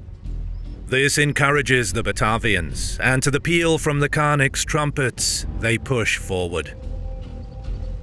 Moments later, the fierce riders smash into Arminius's line, which immediately gives way. Chariovalda's elite retinue shows itself to be particularly deadly, clearing a path through the Carushi warriors with little difficulty. Arminius signals a retreat, his men trying to fend off the Batavian forays with darts and javelins. For Germanicus, all seems to be going well, and he orders the infantry to start making their way across the river. But Arminius has laid a trap for the Romans. His feigned retreat draws Chariavalda's men onto the eastern half of the plain, which is surrounded by a forest on 3 sides. There, the war chief stops the retreat. As his warriors turn to face the Batavians once more, contingents of Carusi infantry rush out of the tree line on Chariavalda's left and right flank. A hail of spears, rocks, and darts rains down on the Batavians, their position enveloped within minutes by a horde of warriors streaming out of the forest. From a distance, Stertinius and Aemilius can see the ambush. They spur their horses on to aid the Batavians, but will they make it in time?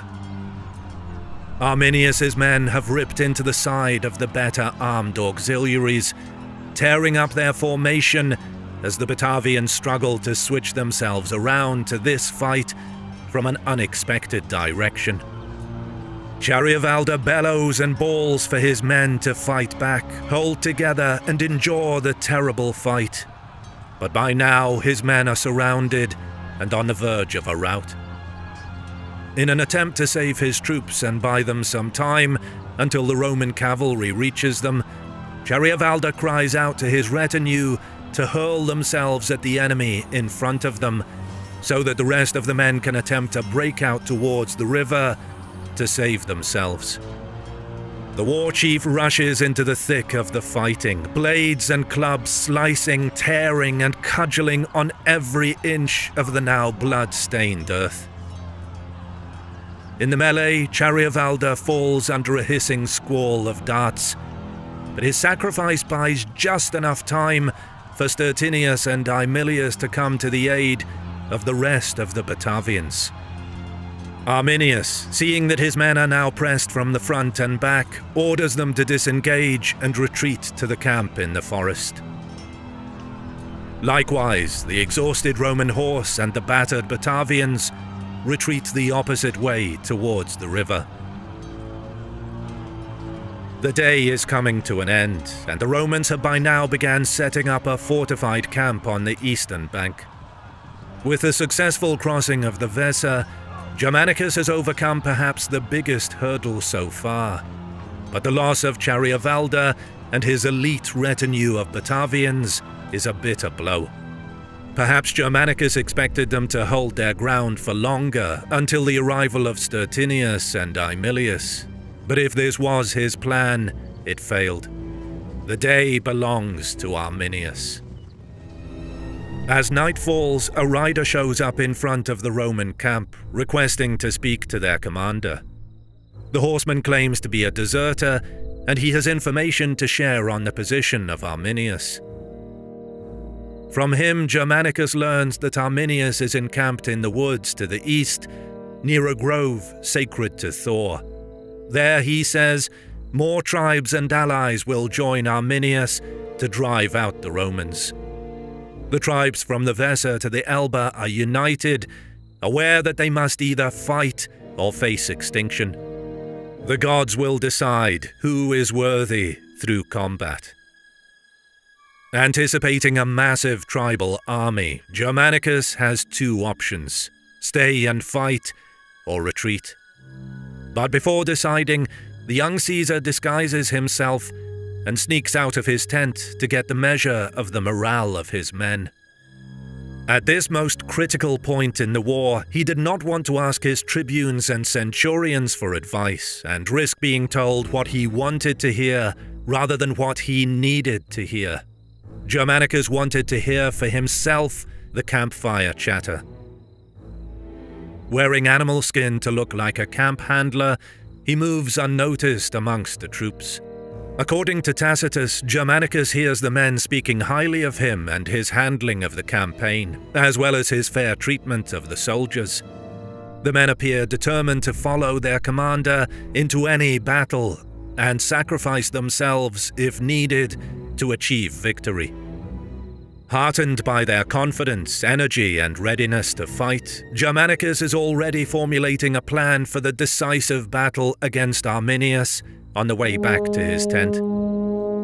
This hunger for yet more blood is signaled when a lone German rider appears at the wall and, speaking in Latin, offers land, daily pay, and a wife to any Roman who changes sides to fight for Arminius. The sentries mockingly shout back, "Let battle be given. We will take your lands and carry off your wives." But during this exchange, one of the Roman sentries sees movement. Shadows in the darkness. Thousands of them. He alerts the others, and when their eyes adjust, they see the tribesmen arrayed in front of the camp, possibly massing for an attack. Germanicus orders the men to stand ready. But for the next half hour, nothing happens. Finally, the tribesmen turn and retreat to their camp. Perhaps they hope to catch the Romans in their sleep, or were looking for vulnerabilities in the camp defenses to exploit. Whatever the case, they decided not to attack. Come morning, Roman scouts come through with reports that the deserters' information was correct. As they crept through the forest last night, at one point they could hear the neighing of horses and the hum of a huge and tumultuous host. It is true, Arminius has gathered his chieftains and will fight the Romans. Germanicus brings his army into the open at once, the decisive battle upon him. For 7 years now, Arminius has existed as a living reminder of Rome's greatest defeat. Facing him in battle has been Germanicus's objective throughout that time. Moving east through the plain, which Tacitus called Idis Daviso, the tribal army can be seen arrayed in front of a forest, where Arminius once more occupies the higher, sloping ground on the far end of the field. The Roman war machine slowly approaches. Auxiliary cavalry and foot archers are in the vanguard.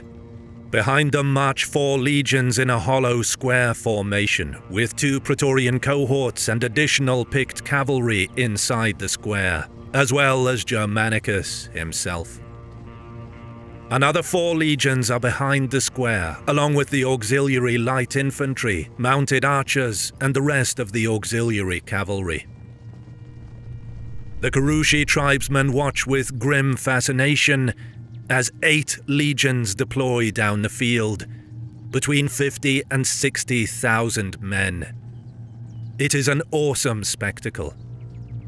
The German host in its full complement must also have been an extraordinary sight, at least matching, if not exceeding, the Romans in number. While the legions maneuver into position, Arminius calls out to his men not to fear the Romans. They are the cowardly fugitives that fled from Varus's legions, he tells them, so afraid now of the land of Germania that they are reduced to moving by boat and hiding on the water. On the other side, Germanicus reminds his men that Elba is not far. One more victory, and the war will be over. He exhorts them to be mindful that their gladius swords are the better weapons in the woods, much more mobile amid the trees than the German spears. As the Roman legions finally stop, there is nothing but silence between the opposing armies. Then, from the tree line to the south, another ambush. This time, Arminius himself leads the charge, joined by the best Kurushi horsemen and trailed by thousands of footmen.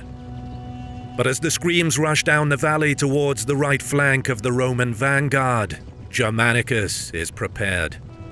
From behind the Roman square, he sends Tertinius with all of the remaining cavalry on a wide flanking maneuver to strike the enemy from the rear.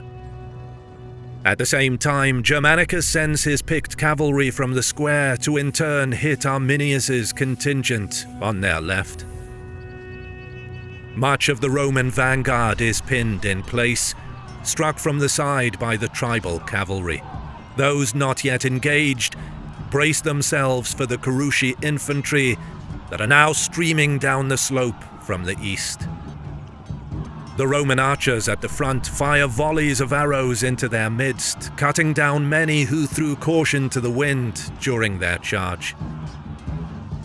As he watches these opening gambits and awaits the impact of the enemy charge, Germanicus looks to the sky and sees a tremendous sight. 8 eagles are flying east over the heads of the legions and toward the Germans. Overcome by the favorable omen, Germanicus exultantly gives the order for the divisions to advance, crying out, "Follow the eagles, the true gods of our legions." His men reach a frenzy of violent desire, every bit as latent as the Germans who are currently closing in on them. They advance, the Germans make their last sprint, and the two sides clash with a shockwave that resounds around the valley. The hard-pressed Roman vanguard is relieved to see the legions from behind joining the fight. The tribesmen cudgel and hammer upon the shields, breaking through the reinforced timber, canvas and leather, attempting to drive their spears into the infantrymen behind.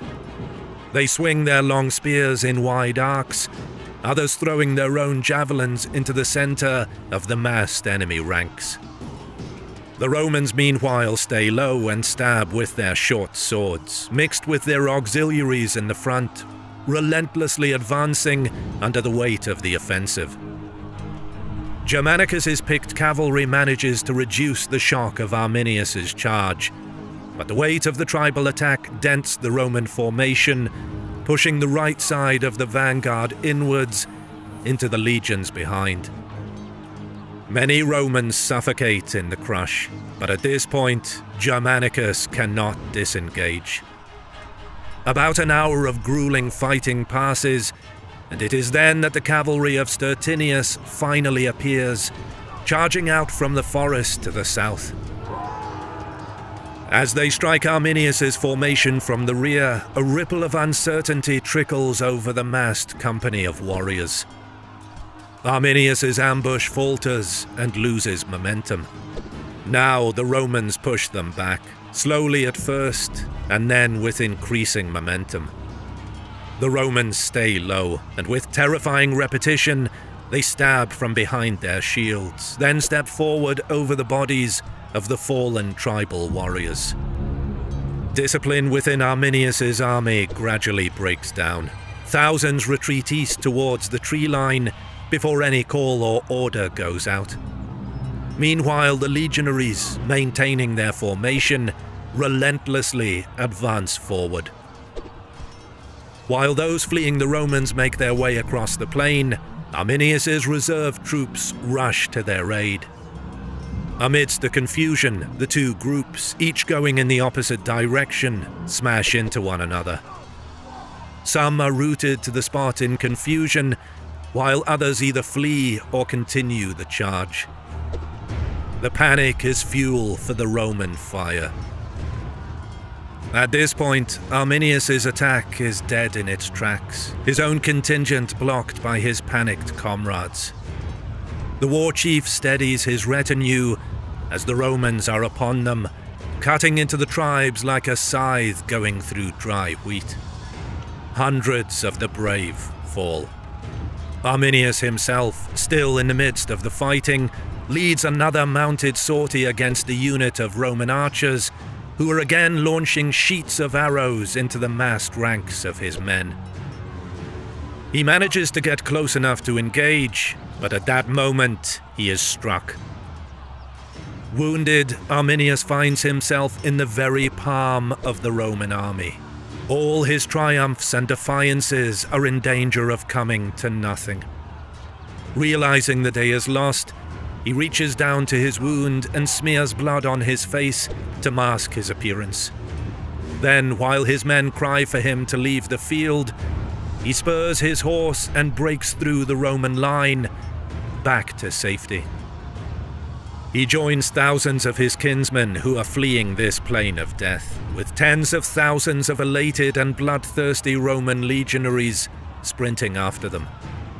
Any who are slow or injured are exterminated, but the men who saw the skulls of their comrades nailed to trees at Teutoburg are not inclined to show mercy. Tacitus records that the killing only stops with the onset of night. Germanicus can celebrate his legions winning a set-piece battle in the classic fashion, his host of precisely trained killers doing what they do best in the cold light of day. In triumph, he has the legions collect trophies from the battlefield to raise a mound of enemy weapons as a celebration of their triumph, crowned atop with a mocking effigy of a Germanic warrior. The names of the defeated tribes are scrawled at its foot. The Romans are comfortable enough to savor their moment. They celebrate around their victory monument and then march off. Yet Arminius and his warriors might have fled, but they have not disappeared. Many of them return to the battlefield after the Romans depart, and there they see the commemoration to their humiliation. Enraged, they swear revenge. Unbeknownst to Germanicus, the tribes begin to rally once more. Soon the scouts will shadow his columns again, a repeat of the fate of Varus foremost in their minds. The Prince of Rome, they say, will not leave Germania alive. It is late summer 16 AD, and in the central heart of Germania, near the Weser River, the army of Germanicus Julius Caesar is marching triumphantly through the countryside and preparing itself to sack and burn the territories of the tribes it has vanquished at the plain of Idista Viso. Germanicus believes himself in full command of the lands lost 7 years before in the betrayal of Arminius at Teutoburg, and though the Germanic chief still eludes him, the contest is to all intents over. Rome has revenged herself. Rome has prevailed. But the monument to their victory that the Romans have erected on the site of the battle, replete with the arms and armor taken from the corpses of Germanic tribesmen, along with a scarecrow forming a mocking effigy of a warrior, has enraged the survivors of the losing side. And they are still in possession of their weapons and number in the tens of thousands. Arminius himself, wounded and lucky to escape the legions with his life, is hiding out in a sacred grove, and they take their supplication to him, begging him to lead them once more, to summon the old spirit that led him to astoundingly destroy 3 entire legions in just 3 days. At first, Arminius is reluctant, but then he begins to see that Providence has fallen into his lap. Men whose morale would otherwise be plummeting into depths of despair are once again spoiling for a fight. And Germanicus is on the move. Defeating the legions in a set-piece battle on the open field remains a hopeless absurdity. But the legions are vulnerable when they are traveling. Arminius rises and pledges to lead his people. It is time to roll the dice one more time. Victory or death. At this point, there is nothing left to lose.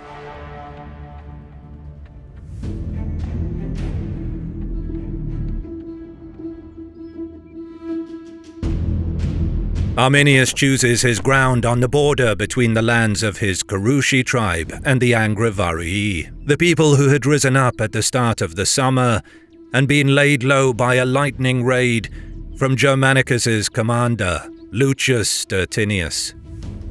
Stertinius had returned to the main Roman army to take part in the action at Idista Viso, however, so the Angrivarii have regrouped and are seeking their own revenge.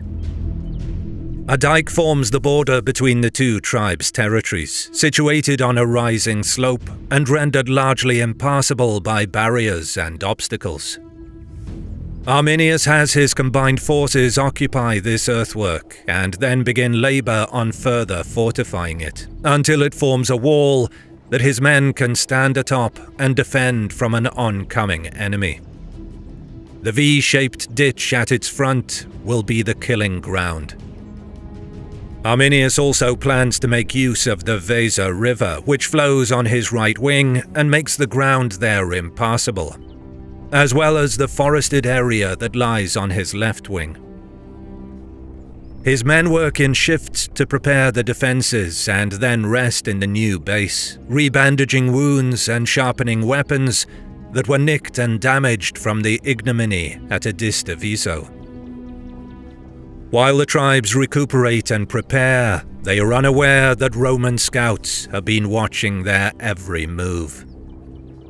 Still furiously searching for Arminius, Germanicus has dispatched these exploratores to keep track of any large tribal troop movements. There is no hiding a reconstituted force this size, and the scouts are able to map and count the Germanic positions and troop numbers in detail, relaying them back to the High Command on a daily basis. All of Rome calls for Arminius to be brought to justice, the traitor whose actions began a war on terror, and Germanicus's sole intention is to become the instrument of its delivery. Only the display of Arminius, alive or dead, through the streets of Rome in Germanicus's triumph will be enough.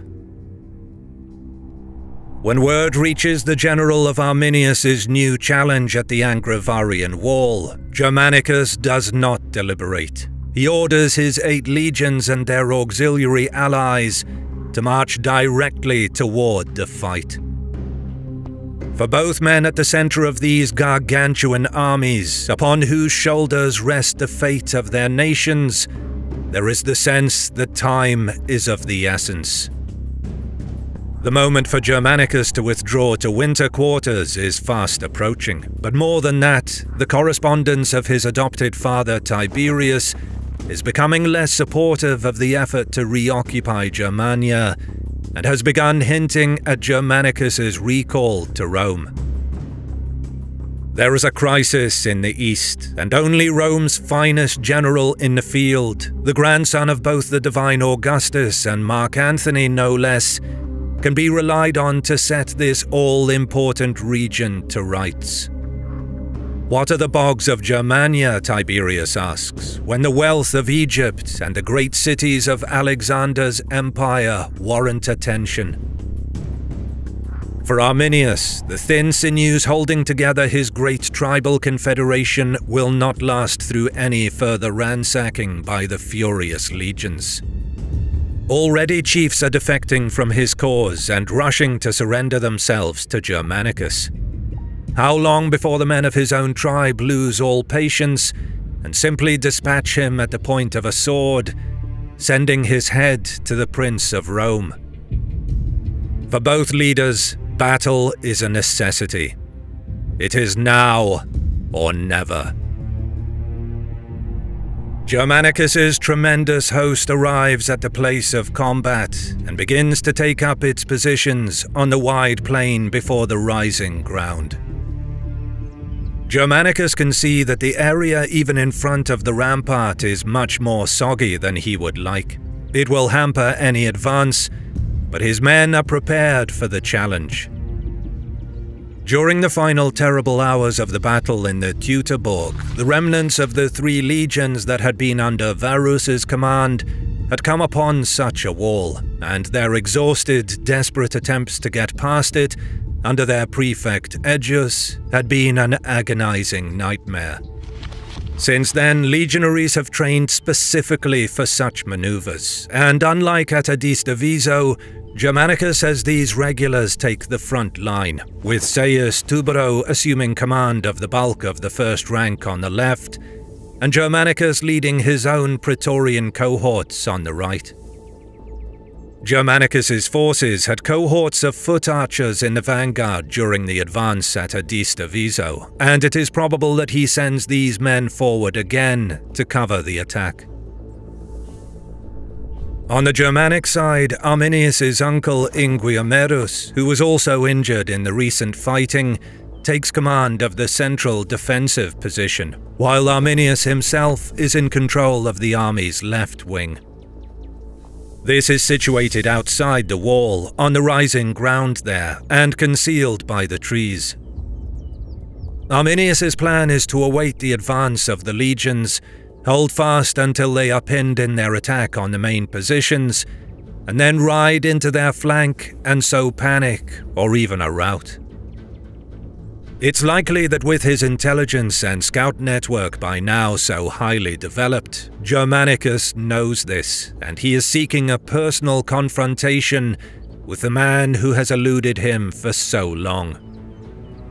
At some point in the early afternoon, everything is ready, and Germanicus gives the order to begin the assault. Tubero leads the legionaries forward under the cover of the archers, and the Angrivarii under Inguimerus form a shield wall atop their rampart. From behind this, they throw darts and frame javelins over the tops of their barrier. The legionaries form testudo and advance, making it through the V-ditch and then attempt to make the climb up to engage the rampart and the shield wall atop it. At the same moment, Tubero dispatches units on the right wing past Germanicus's Praetorian to begin skirmishing with the tribal companies past the wall and concealed in the forest. In the center of the fighting, the Romans' mobile shield fortress has gotten them to the cusp of the Germanic front line, but the ground leading up to the barricade is so soft and wet that it begins collapsing under the weight of their boots, or else they sink so deeply into it that they struggle to move forward. The Romans' archers have stopped firing for fear of hitting their own men, so the Angrivarii behind the shields now start emerging and stabbing at the legionaries with their long spears and lances. A grueling back and forth begins, with Roman pila being thrown or stabbed up at the Germans on the wall, while the defenders throw and strike with what they can to keep the attackers at bay. Legionaries use hooks and bars to try and pull the rampart apart. A stalemate ensues, for the Romans can't bring down the wall or get past it. Despite their work in the meantime, the tactics used in the Teutoburg are holding true.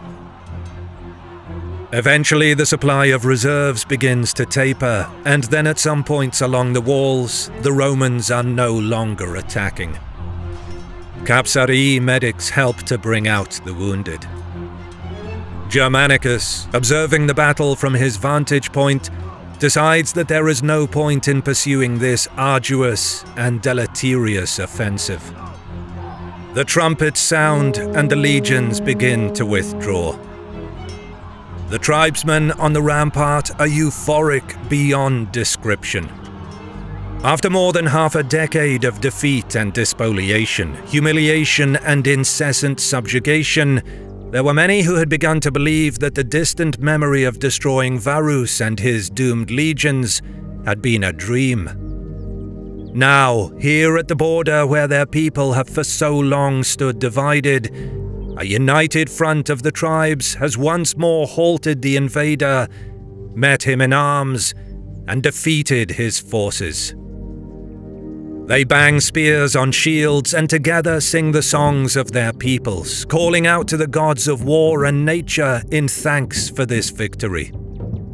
This will be the start of a new age, where the lands of Germania will finally be rid of the plague of the city of Rome and the family of its imperator. Or so they think. With a casualness bordering on disdain, Germanicus watches the celebrations of the tribes for a few moments, and then he raises his arm high in the air. Bringing his fingers together, his herald recognizes the order and blows hard on the trumpet. The sound is picked up by Tubero, who gives his own order and has the legionaries stand by. The Funditores slingers come forward and assess the distance between themselves and the now bemused tribesmen. When these auxiliaries unleash their bullets, the air is filled with the whistle of the flying missiles, and then the dull clunk as the first of the lethal projectiles smashes into the wall of shields. A moment later, the howls of pain begin when the slingers find their mark, and any tribesman still above the rampart becomes a target for their excruciating weapons. Their celebrations were premature. Germanicus is no Varus, and he has no inclination to cede the field. Those Angravarii not in the firing line see some further movement behind the slingers, and they await the next stage of Germanicus's plan with trepidation. It comes all too quickly.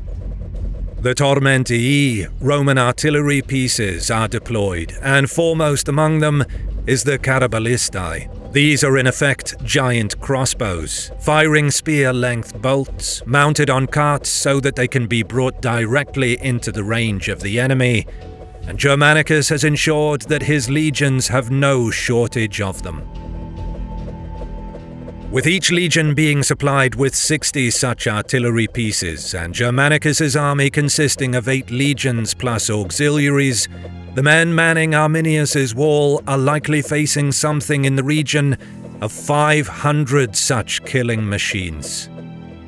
Germanicus watches the greatness of Rome in action, the physical prowess of the legions, capable of fighting to a standstill with the bravest Germanic warriors, crossed with the genius of technical innovation assimilated from its besting of the Greek world, beginning with the defeat and death of Archimedes 2 centuries earlier. There is a squall like that of a flock of raptors descending from the sky, with talons bared, as the first of the Carabalistai fire their volleys directly at the unmissable target that is the tribe's rampart. The thin shields of the Angravarii and the Carushi are no match for the point-blank, lightning-fast bolts that cut through the wood, shearing completely through the first man, and then into anything else that happens to lie behind. The legionaries can fire the weapons at a rate of at least 1 such round every 20 seconds, meaning that upwards of 1,500 missiles slice into the Germanic front line in the first minute of firing.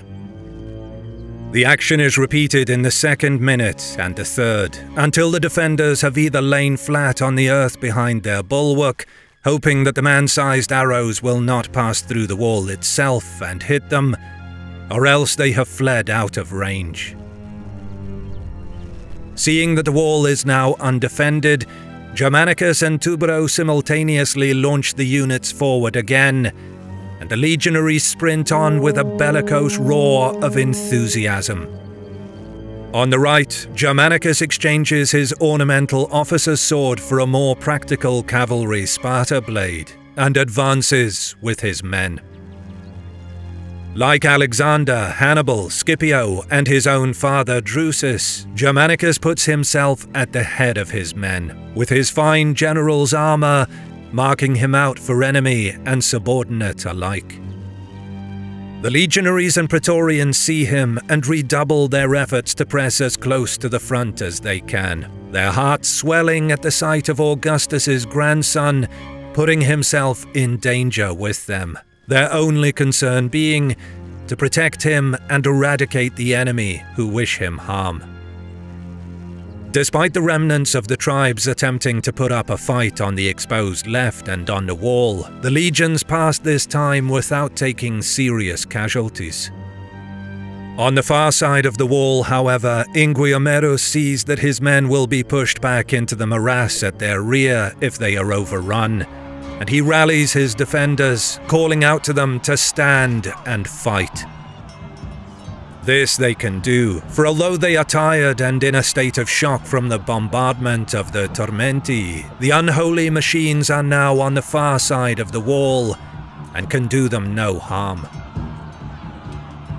The onslaught might have rendered the wall indefensible, but the majority of the Germanic forces have simply fallen back. They are still in good numbers, and Arminius and Inguiomerus call out to them to use the uneven and tree-lined ground as their new bastion.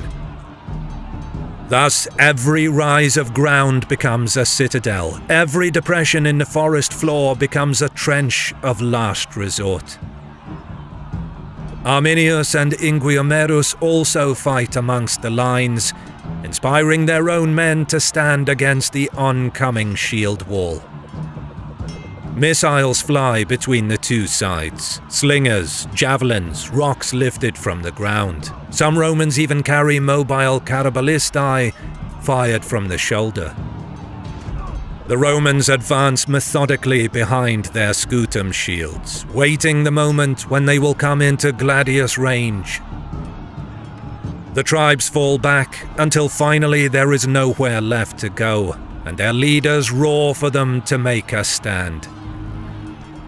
They punch out with their own shields, swinging their lances and jabbing them forward.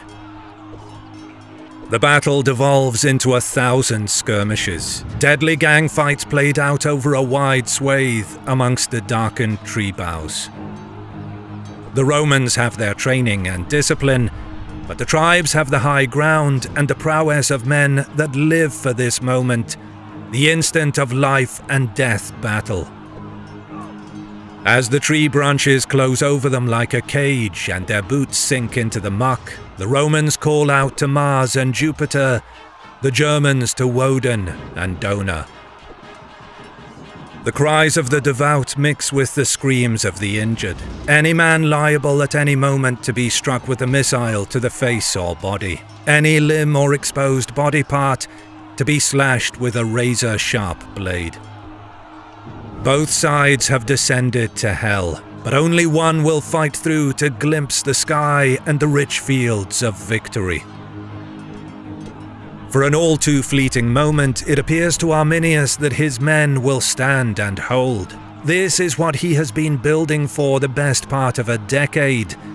A force of his own who will be able to withstand the march of the legions. He dares to believe once more.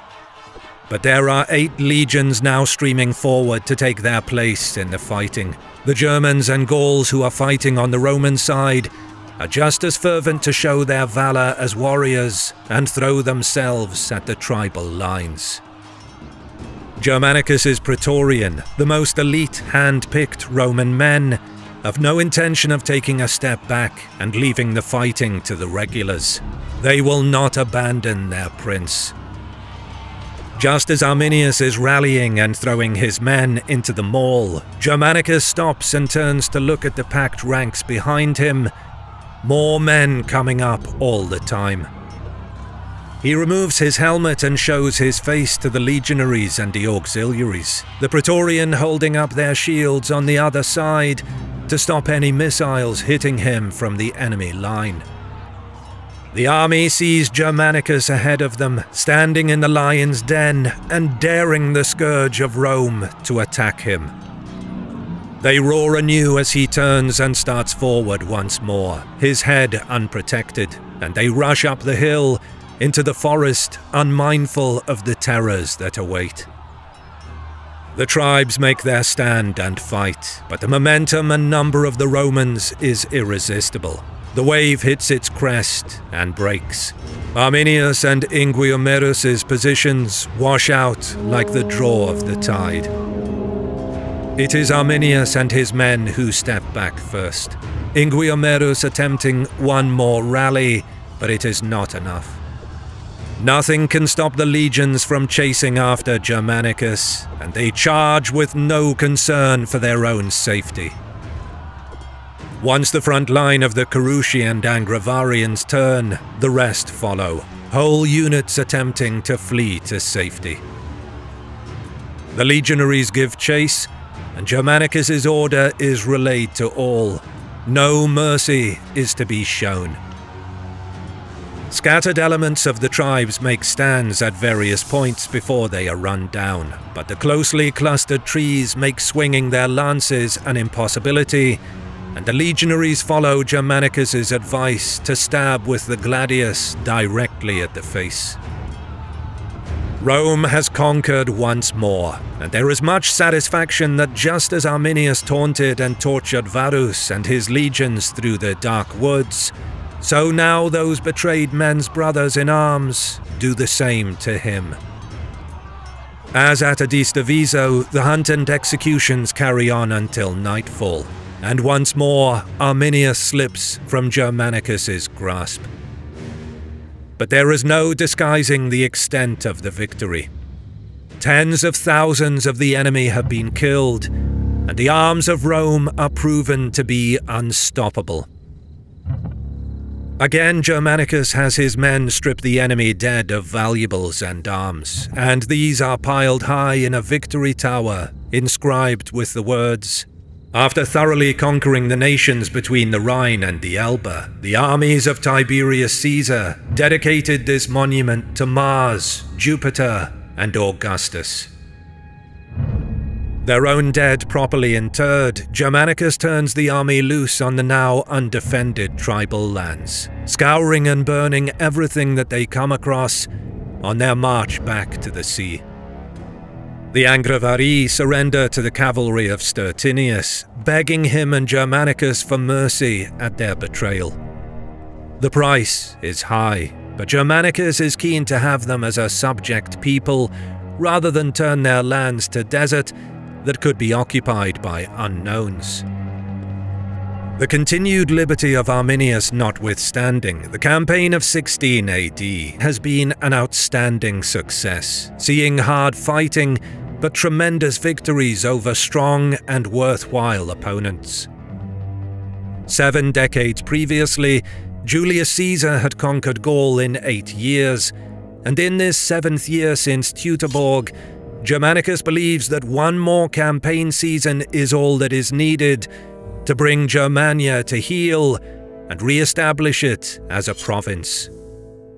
But fortune deserts his troops when they reboard the gigantic fleet at the Ems and sail for the Rhine. Storms in the North Sea are so severe that the ships are scattered, resulting in thousands of men drowning or being blown onto the coasts of dangerous enemy-infested lands. Some ships are even swept as far as the barbarous and backward island of Britain. Germanicus mourns the loss of such fine soldiery, who could only be vanquished by Neptune himself. But once he is established again on the Rhine, he resupplies and immediately crosses into Germania once more. Caelius moves out with 30,000 infantry and 3,000 cavalry and batters the Chatti, who were starting operations for a new uprising against the empire. It is the fate of the Marsi tribe to face Germanicus himself at the head of a similar force, but the message given by his overwhelming presence is so clear that their surrender is instantaneous and comes with an unexpected prize.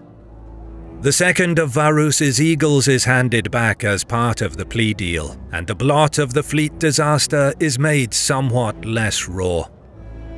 Germanicus crosses the Rhine in renewed triumph, and a winter spent in the company of his ever-growing happy family, and planning the final subjugation of Germania and the overdue termination of Arminius, seems to lie ahead.